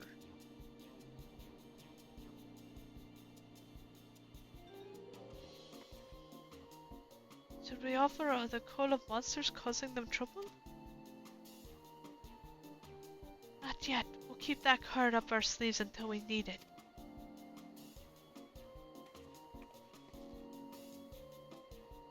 As I expect you're aware, the rite of succession is currently taking place. That's why the third province has graced us with her presence. When the contest is decided, the subsequent ascension ceremony and banquet will be a prestigious affair. If your mezcal were to be served there, it would bring your distillery immeasurable fame. Wait, could it be that your rumored invitation to the palace is to discuss that very possibility? As a matter of fact, yes, I must admit, I'm still reeling from the abruptness of it all. It would be a great honor and opportunity if I can secure the deal. Well, I should think your exceptional mezcal would speak for itself. That said, there's no such thing as being too prepared, and first impressions last. You want to be wearing your very best when you walk into Volok Shunza. It would be such a shame to miss this chance of a lifetime simply for want of proper garments.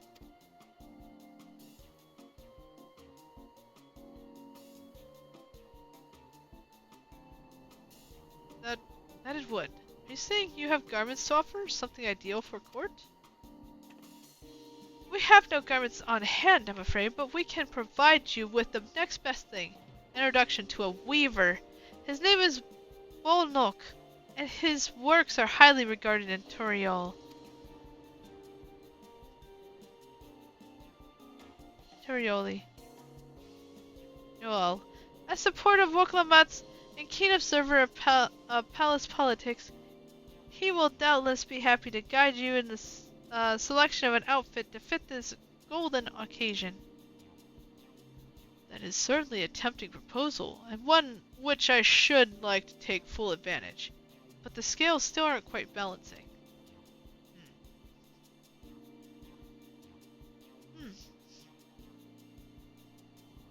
Say, weren't there monsters running amok in a cave, Jaws? That's a problem we could easily solve for you. Truly? I would be most grateful for your immediate assistance. I was reassigned to hiring cell swords to clear them out. Factoring in the saved expense and an introduction to the trusted weaver, this is shaping up to be a sound bargain. Alright, you have a deal. Yes, I knew you'd come around. Give us a moment, and Vies and I will take care of those prowling nuisances. In the meantime, I'll use the time to pen an introductory letter to Bolnok. The fields you're looking for are just north of Wachupelu. Be safe!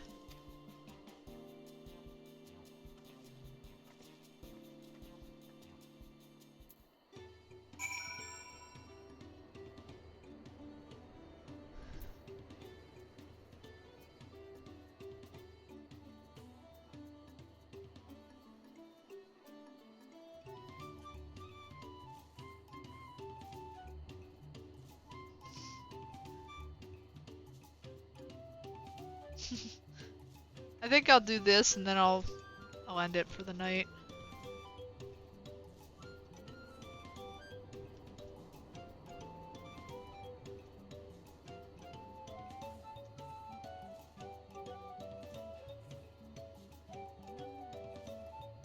Yeah, I want to finish this trade. So it is over that way. Okay.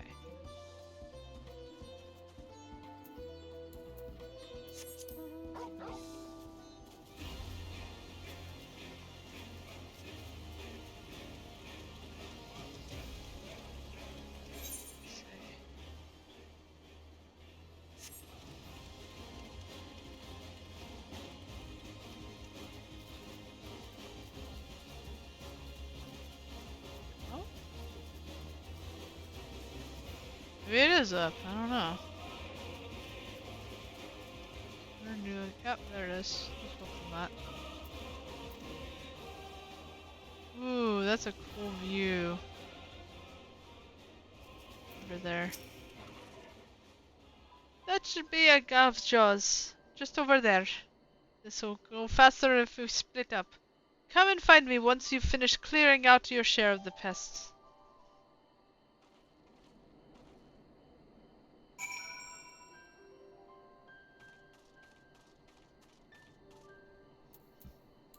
Oh, goodness.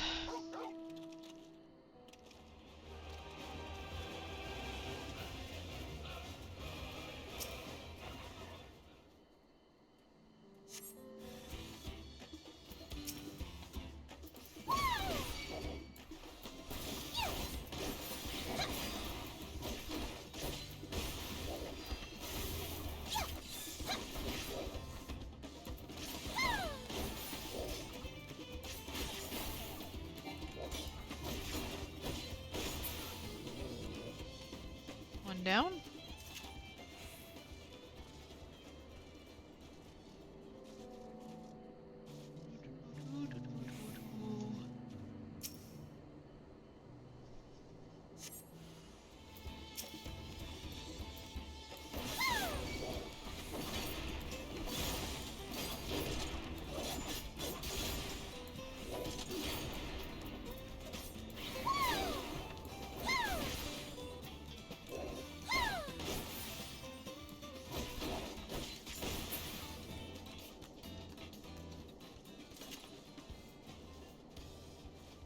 One left.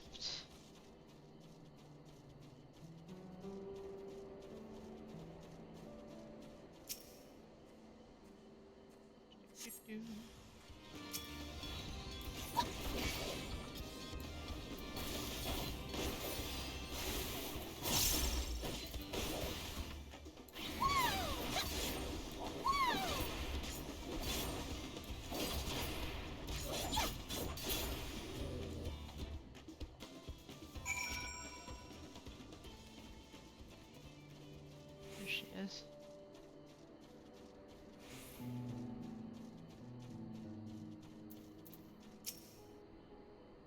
Compared to the creatures I hunted with Papa, this was no challenge at all. Come on, let's head back to the distillery. All that's left to give Malibu is sacks of leaves so she can seal the deal.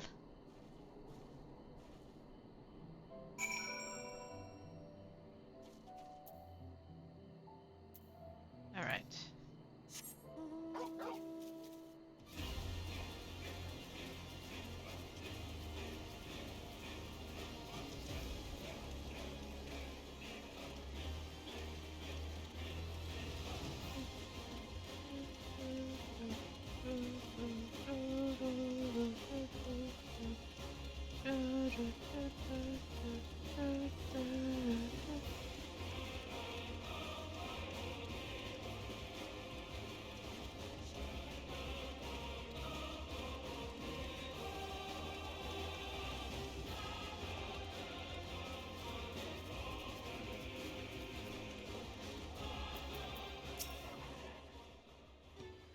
Go on, give Malibu the sacks of leaves so she can seal the deal.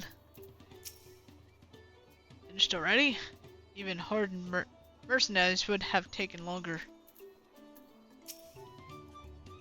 Those monsters were no trouble for you, it seems. Now if I could just have the sacks of leaves. There you go. Thank you for looking after our precious trading goods.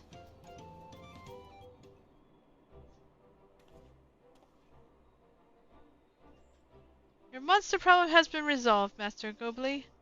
Here is the mate leaves and a written introduction to Boknok is agreed.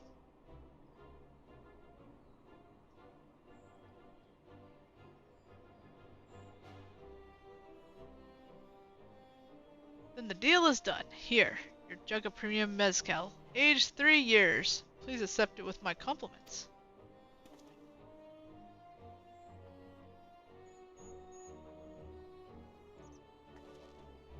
Yes, we finally have the mezcal. Great work. Especially you, Malibu. You were one that inspired me to come this far, Third Promise. But let's not celebrate until we have that saddle in hand. Malibu, is it? You drive a hard bargain, young peddler. I look forward to doing business with you in the future.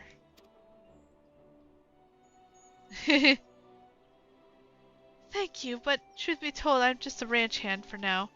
Should I ever become a proper merchant, though, I'll be back to strike more deals with you.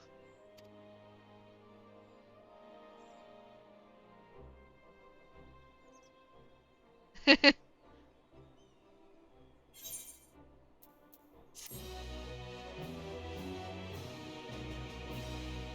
can finally get that.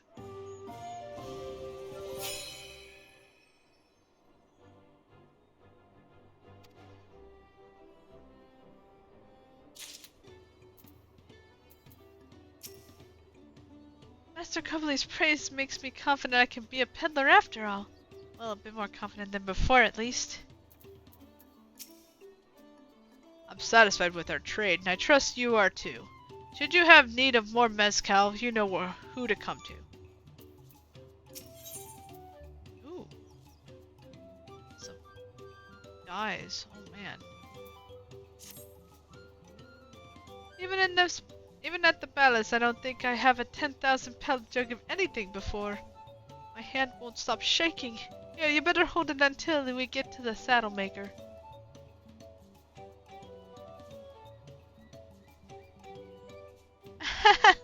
Can you imagine if we dropped it and you had to start all over again? Luckily, Havali's place is not far. We just need to head across the plaza. Yeah. Thankfully, it's not that far. Our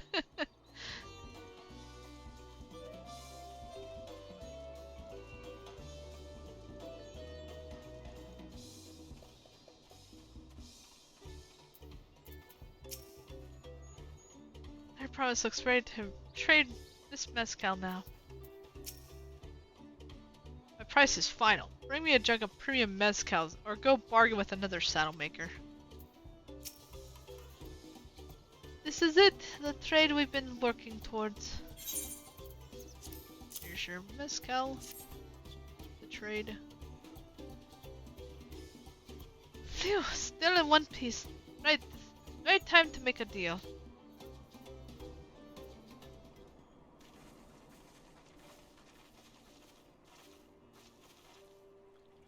Get your tools ready, saddler. We've brought your precious mezcal.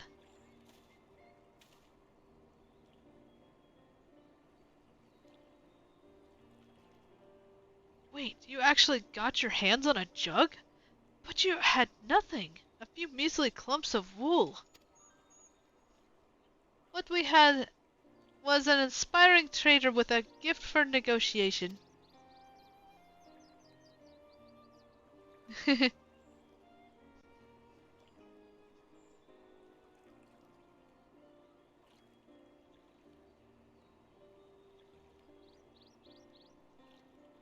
Although I'd sooner aid no Clement but Zoroja, I cannot go against the guiding principles of the Pelu Pelu.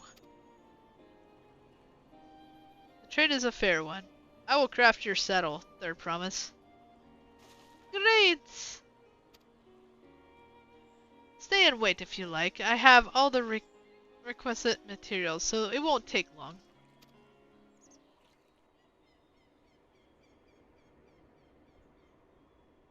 It's so pretty there.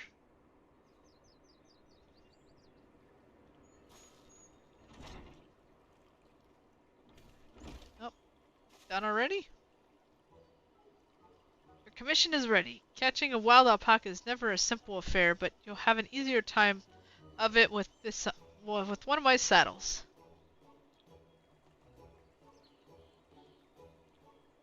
Now, if you don't mind, I have other work that needs finishing.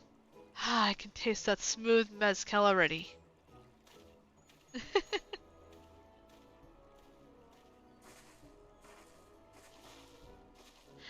did it! The saddle is ours!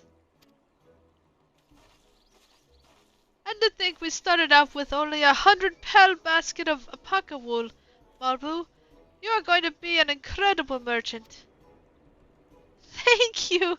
This makes me glad to hear you say that, I promise. We got what we came for, so let's return to the ranch. The others will be waiting.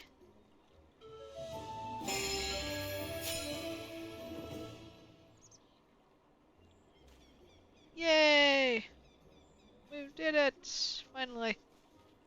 It did take a little bit of running around, but it's all good.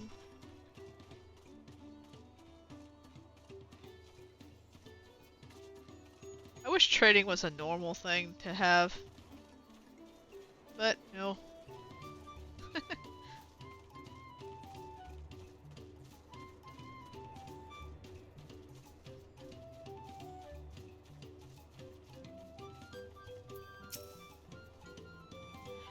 Let's tell them the good news.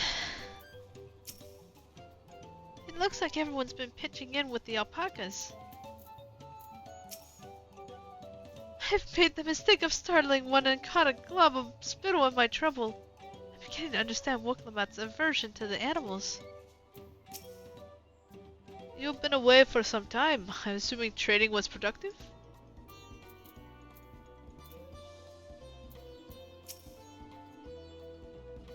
Duby and Arabelle have been teaching us how to care for alpacas. Our gentle girl, I ate the feed straight from my hand. Man, that's cool.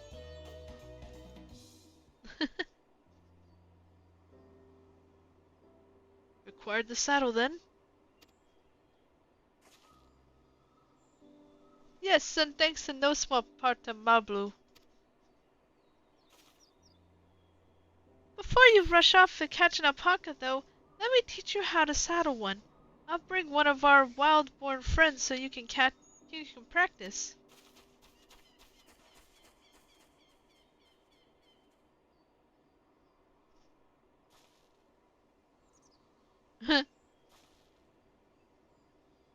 I know. This is something I need to learn.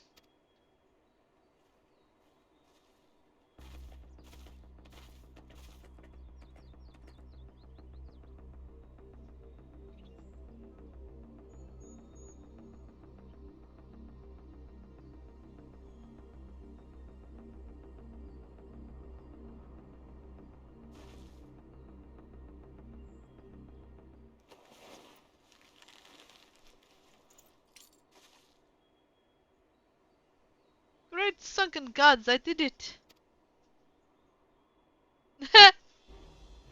Actually kinda looks cute with the saddle on. He hardly seems bothered, much less inclined to spit, as if it was completely accepting of Woklamat's touch. It's because of a singular scent which the saddle has been coated. Alpacas find it very soothing.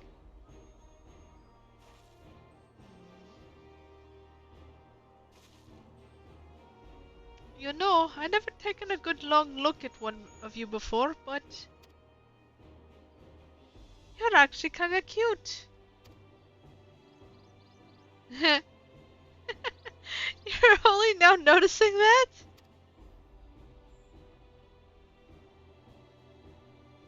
Zoroja, he's back.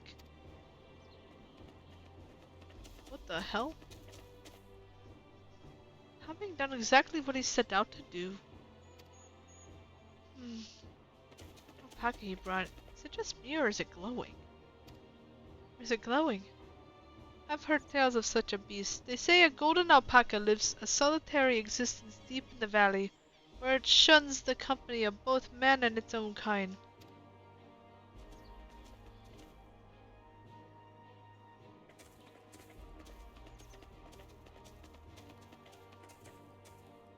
How did he manage to snare a prize like that?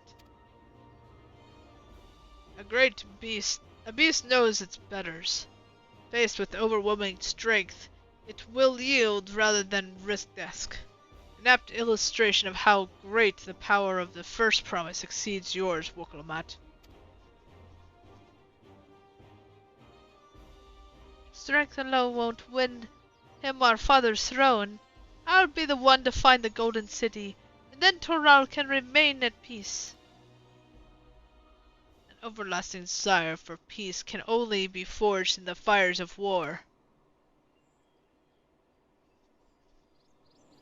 To unite as one, the people must be taught. They must suffer the horror and the hopelessness firsthand. Exhaustion from prolonged conflict, the wages of war, merciless nature. These are what moved the clans to join the founding of Turiels all those years ago. Consider the young generation of this village. Since birth they have basked in the unbroken harmony. And behold, they regard war not as a tragedy but opportunity.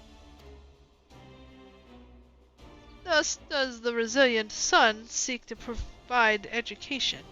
He offers much needed lessons in the realities of the conquest and the renewed appreciation for peacetime.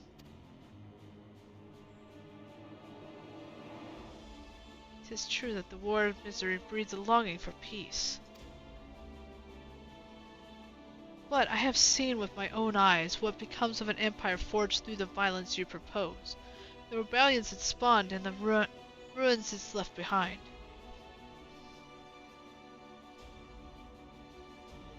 The Garlean Empire was a congregation of simpletons.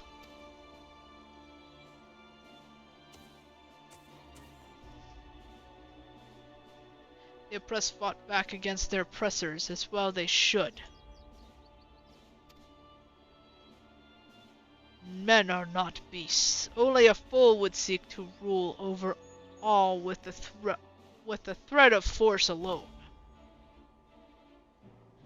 This is why Guljaja did not elevate the Mamulja, why he treated all clans with equal respect. However, the first promise has his gaze fixed upon more distant horizons.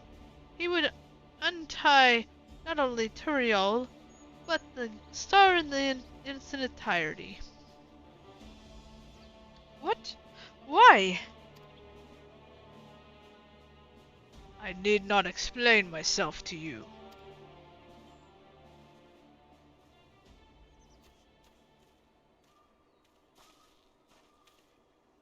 Oh, well done indeed.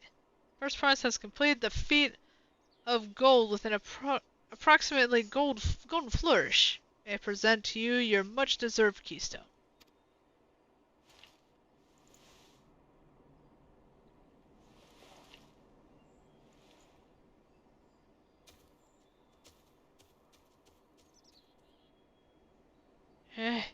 He's always been like that, never sharing his innermost thoughts with me or even with Kona. It's like we're not even family.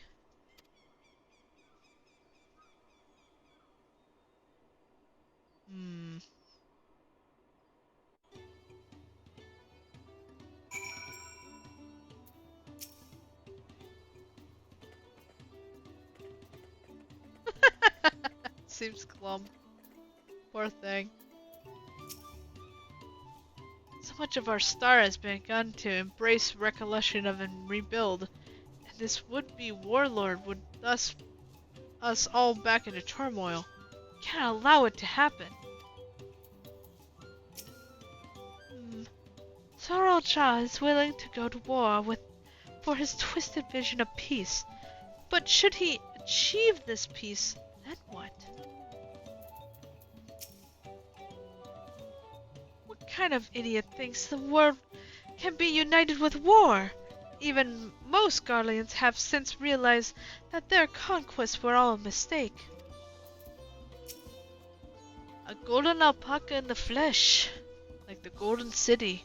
I thought them a children's tale. I could never agree with Sorrel-Jah.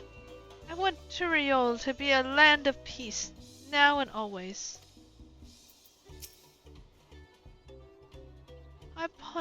I ponder Sorrel-Jah and his mysteries later. Right now I need to think about finishing the feat of gold. I have my saddle. I practiced how to use it, so lead on to where the wild alpacas roam. The valley of Kancha is northwest of here. Come on, everyone. Even if we can't enter ourselves, we can see Woklamat off on her hunt. Yeah, why not? We can go watch her hunt.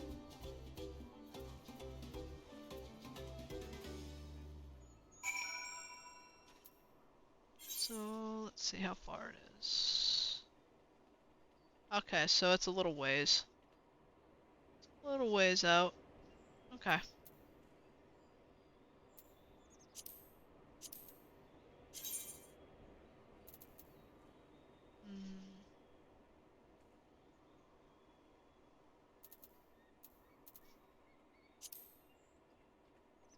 Trying to think of what to use.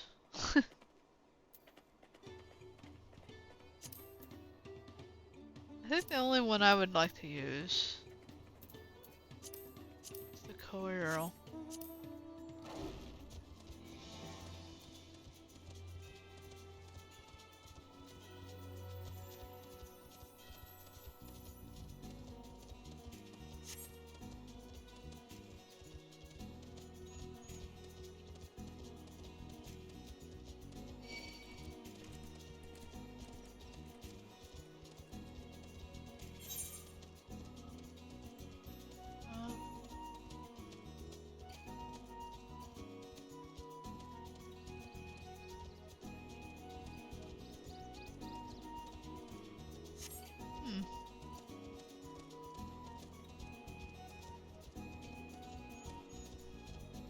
There's the alpacas.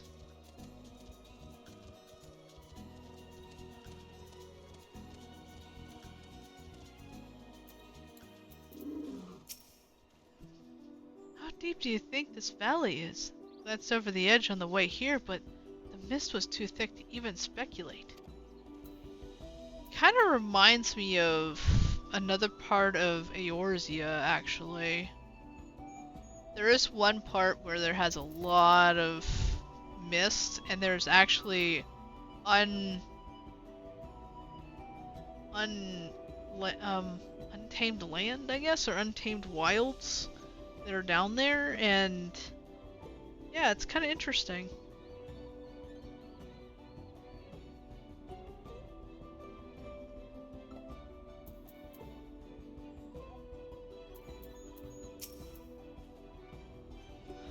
Odokana is a steep and treacherous place, so only those with the head ledger's blessing are permitted to go there.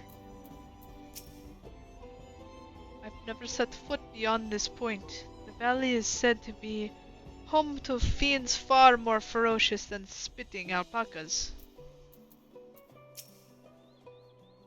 Soroja may have caught his alpaca first, but that doesn't mean Woklamat is out of the running. She could do this. I agree. She definitely can do this. Albu's right. The least we can do is let Wokamak know we're cheering for her.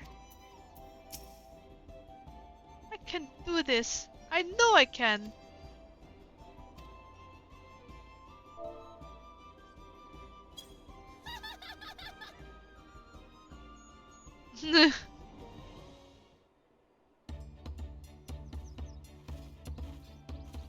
Good luck there, Promise! Thanks. I'll need it. Truth be told, still not sure about alpacas. I'd rather not go near one if I can help it. But if I'm to rule this nation, then I'll need to learn how to live with them. Tural is their home too. Yep. You just got to live with them. Right. I'm off.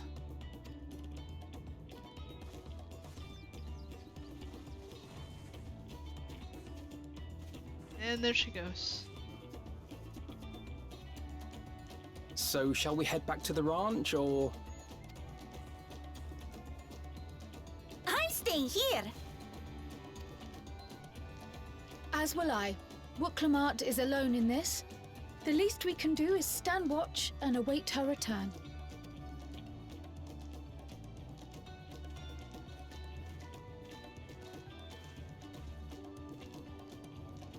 It may be a while yet. Help me pitch the tent.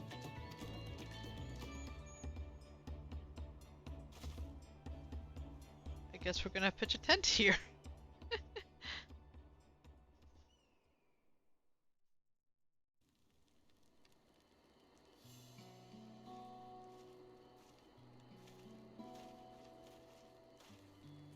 Trust a gleaner to come prepared for anything.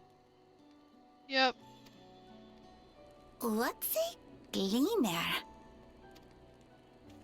Someone whose job it is to travel the world and procure uncommon things for their employers.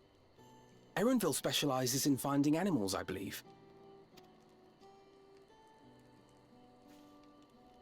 But aren't you a Shaitana from Shaktural? Why did you cross the salt?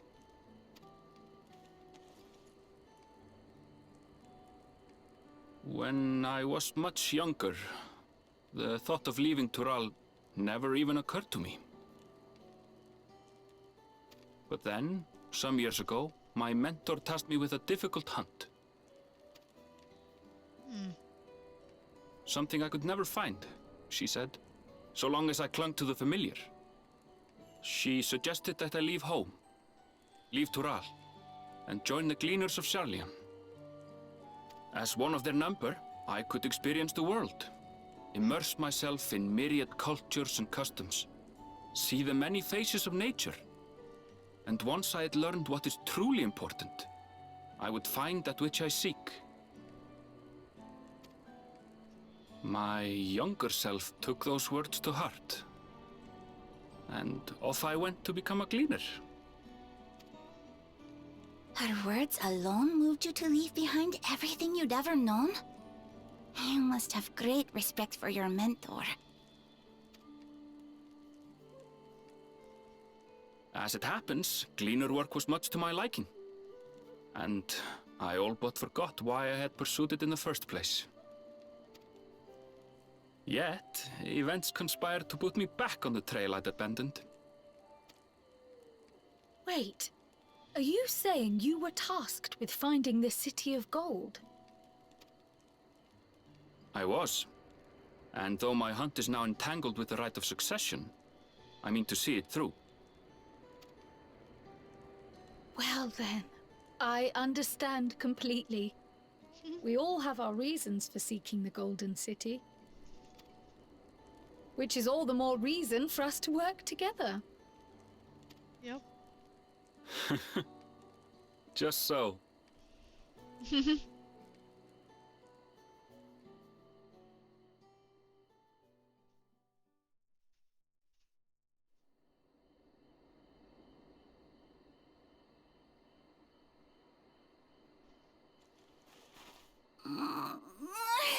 She should have been back by now. What if something's happened to her? We need to tell Tobli and arrange a search party. Wait. Do you hear that?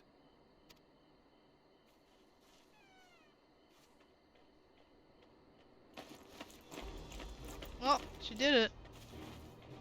Yay! Took her a night. I did it. She's probably worn out. Poor Wooklamat.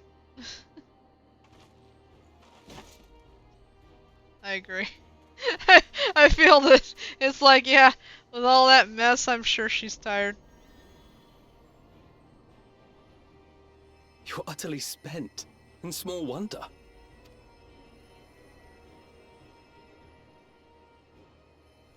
Well done, Third Promise. The ranch isn't going anywhere. Take a rest in the tent.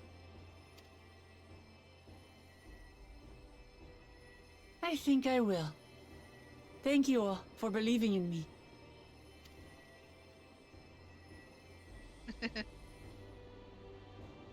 Yay!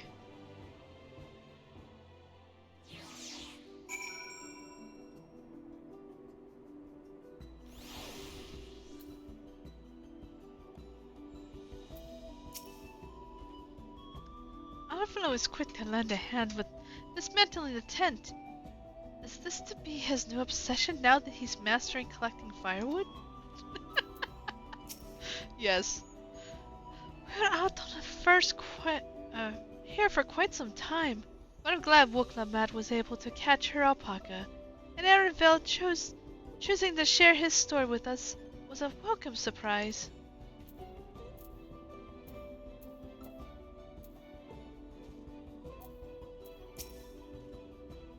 Wooklamat has no serious injuries to speak of. However, she has clearly been pushed down to the very limits of her endurance. I spoke too much. If Wooklamat is up to it, we should be heading back to Tobol. Good. Thanks to Alfano and his healing hands, I can actually stand again. Maybe even walk. I'm so relieved that their promise came back to us safely. And the alpaca she tamed is a healthy-looking beast. Surely this will be enough to satisfy the feet of gold.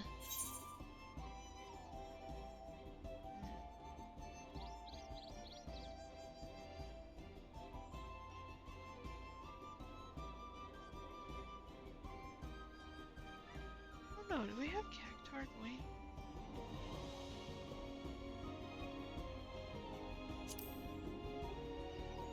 I think we have Raptor Blue. And green.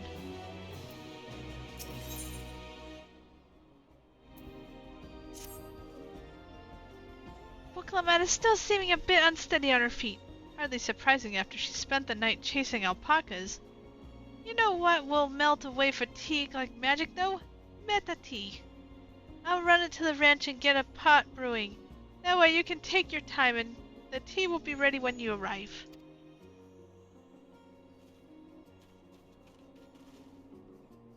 As Babu so wisely suggested, we should set a slower pace for our exhausted third promise.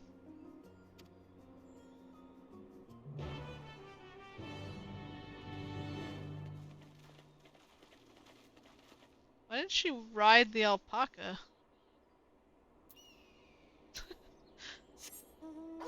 If she's exhausted, she could just ride it.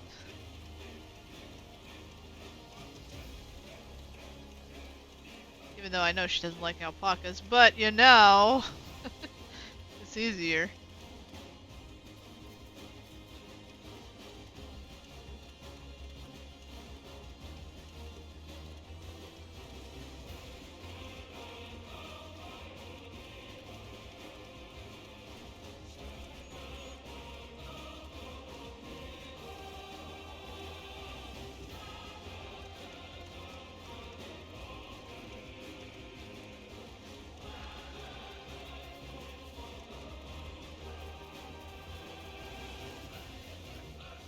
Oh, there's the golden one.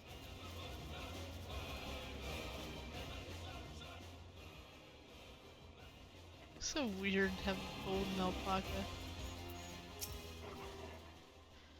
You might think catching an alpaca a trivial thing, but we shall see. As I said, there's a reason I chose it for my feet.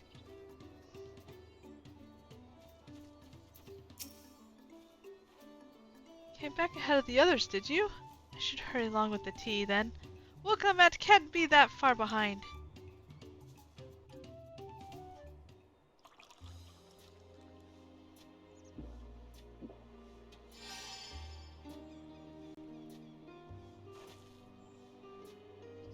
Oh, that tea really is magical. I feel better already.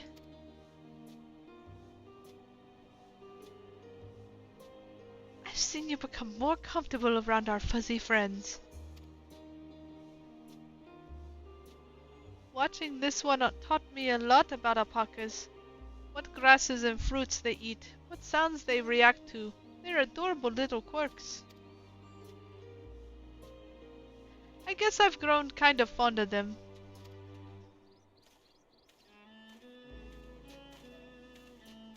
Welcome back, Third Promise. Accomplished the feat of gold, have you?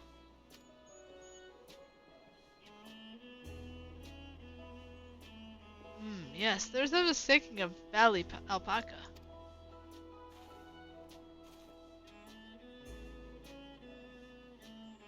I commend you on your success. Well done.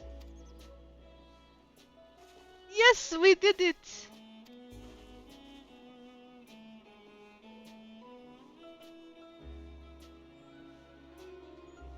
Although, I couldn't find a shiny one like Zoralja did. I'd be surprised if you had. Golden alpacas are born but once every few decades. They are elusive, solitary creatures and they're rarely seen, much less captured, thanks to their innate physical and magical gifts. Only a single other person is known to have caught one before, that being Jaja himself.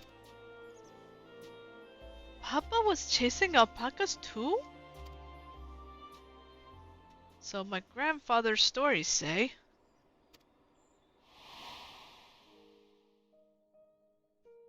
It was before the founding of Turioli, in time when the mounting giants of Yokoi held our people in thrall.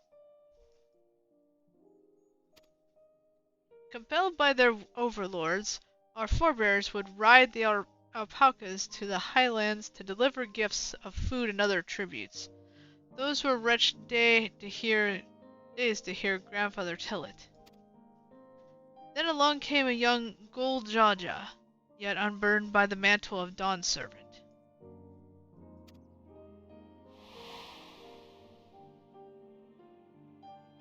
Our people were amazed by his imposing two-headed figure, equal to the Yokoi in stature and puzzled to his entourage of mismatched companions.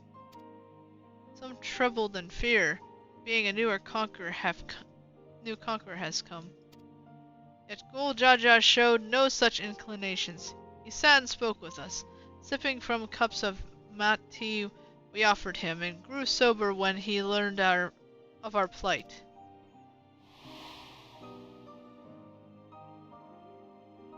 None could have anticipated what their visitor decided to do next. Gul Jaja ascended to the cliffs to face the giants and freed the Pelu Pelu from the Yokoi's subjugation.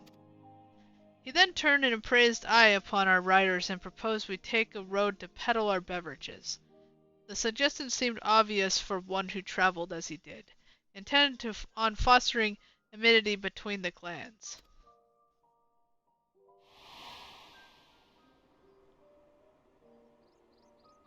So it was that a few words from Gul Jaja transformed us into a clan of itinerant merchants.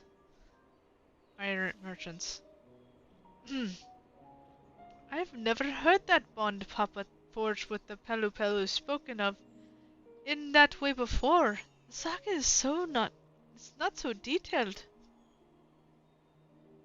Then you may not know that Gul Jaja sought a sure-footed guide for this trek up into the highlands. Thus did he capture a golden alpaca. So both my brother and my father caught the rarest creatures, while an ordinary one was the best I could manage. The feat required no more than that, their promise, and you brought back a perfectly wonderful beast. Mabu's right. You're a perfectly wonderful beast. If anyone's ordinary, it's me. Aww. Not only did you accomplish the feat of gold, you also made many trades and brought joy to many people in true Pelu Pelu fashion. I solely doubt your siblings could have achieved the same result. You should be proud of the accomplishments which earned you your keystone.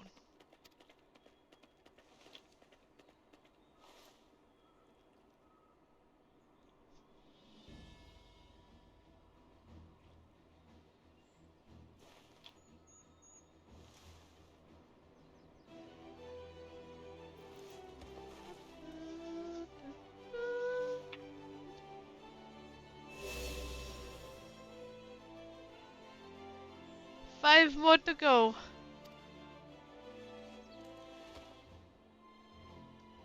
You're well on your way, Third Promise.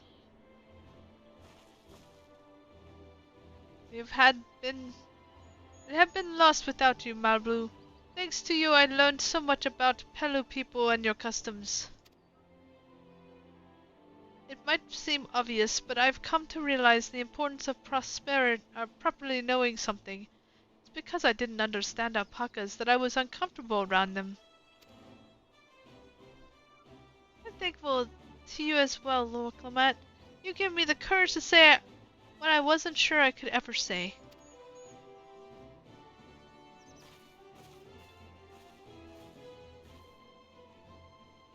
So, Bully, I want to leave the ranch and become a merchant. I appreciate everything you've done for me, and I've loved every moment caring.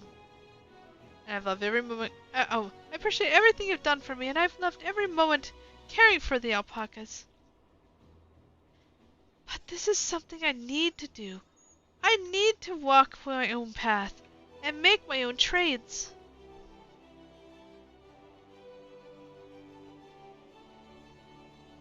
As your parent, allow me to say one thing. I've always tried to give you my wards lives filled with as much happiness as I could provide. Yet never once have I wanted that to be the only happiness you knew. You have my blessing to walk any path you choose, Malbu. It gladdens me that you've found a calling you wish to pursue with such passion. You will make an exceptional peddler, I'm sure of it.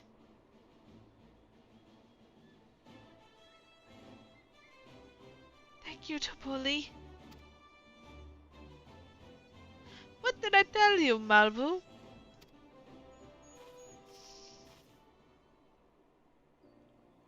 There's only one last thing I can help you with. I promise. You need to find the Golden City, right? That's the end goal. Then I suggest you talk to the Yokoi.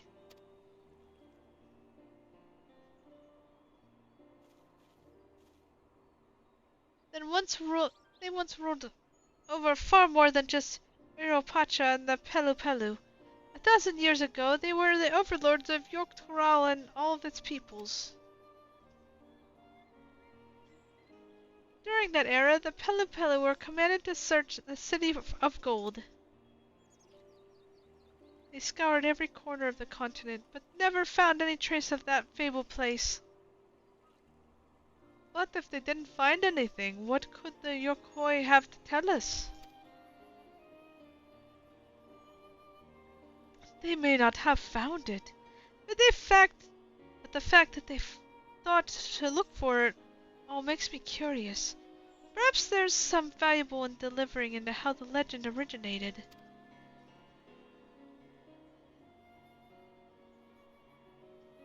I've lost nothing from asking the question. Besides, if we are determined to follow the path of the saga,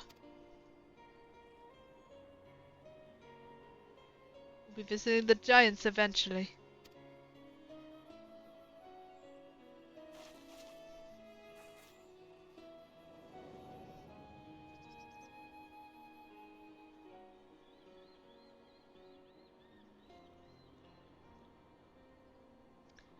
Oh, Kryl, I have a question I've been meaning to ask, and since we've finished with the feat, where did you acquire that earring?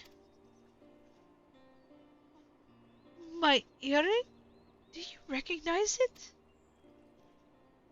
Yes, pieces just like that first became fashionable in Yogg-Toral around 20 years ago. Since then it's become common to wear one of the charms for safe travel. 20 years ago, right about the time my grandfather made his journey. Yet the Dawn servant implied the earring was connected to the Golden City in some way. Surely there was more to its significance than simple fashion. If you want to know how to first came to be crafted, I could try to find out. Seeing as it is a regular seller for many merchants, I'm curious to learn about it myself. I would appreciate that very much, thank you. Jumping feet first into the peddler business, eh, Maru?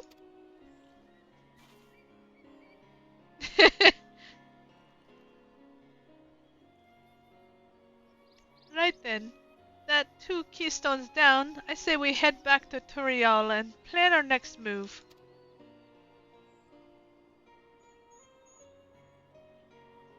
Farewell for now, and thanks for all your help. I will become Dawn servant, so make sure you set aside your best mezcal for the occasion.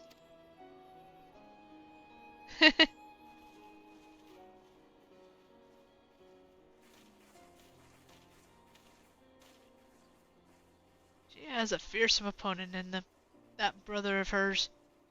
He's even bought a golden alpaca to heal. But you've heard Toralja's supporters talk.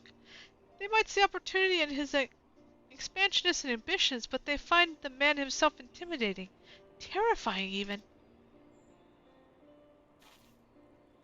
Whereas I've grown to love Wooklamat, everyone she meets will come to love her too, and that's why she'll win the throne.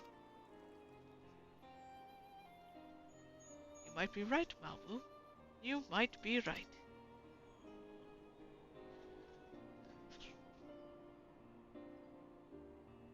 And we set off to the sunset.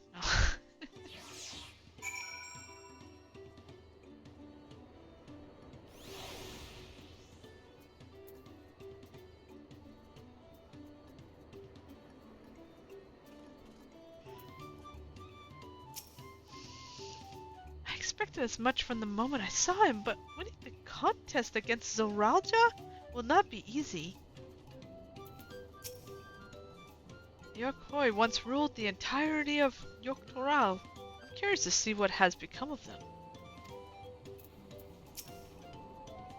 I've never dared hope we would find a lead for this earring mystery so quickly. It's interesting she actually knew. That makes 2 out of 7 keystones. So far, so good. It feels good to have the feet of gold safely under our belt, even if my victory pales beside Zoroja and his shiny gold alpaca.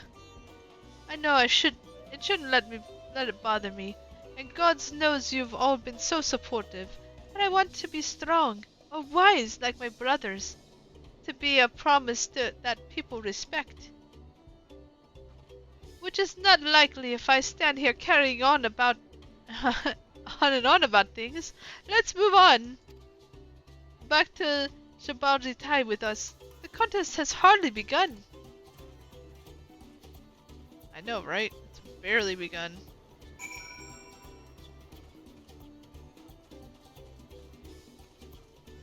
Alright. Should probably do some of these quests here, but I might do that. You know, I might do that tomorrow because that could actually work out. Be something easy for me to do. I could just stay here, even though it's outside of Toriol, but I could just do these quests. That'll probably take me a little bit. So I don't know how many. Oh, we should have plenty of room for them. There's only 5. Yeah. Plenty. So yeah. I think I'll do that. Stay here for now. So that way I remember where to go. But yeah. It's been fun so far. I've enjoyed this expansion so far. I really like Wooklamat. She's really cool. Ever since meeting her, I really liked her. But yeah.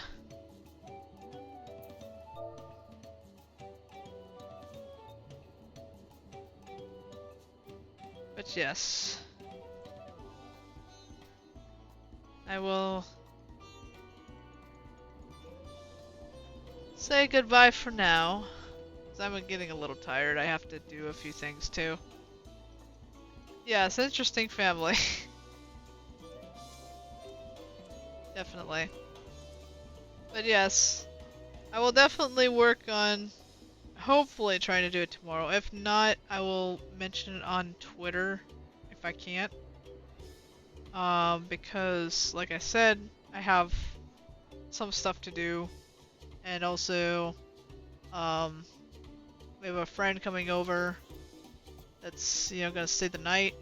I don't know if I have to, make this bed behind me, so I might. So, and then I might not be able to play very much, so I might be able to just play my Switch, for all I know. Okay, that'll be fine. So, I will see everyone later.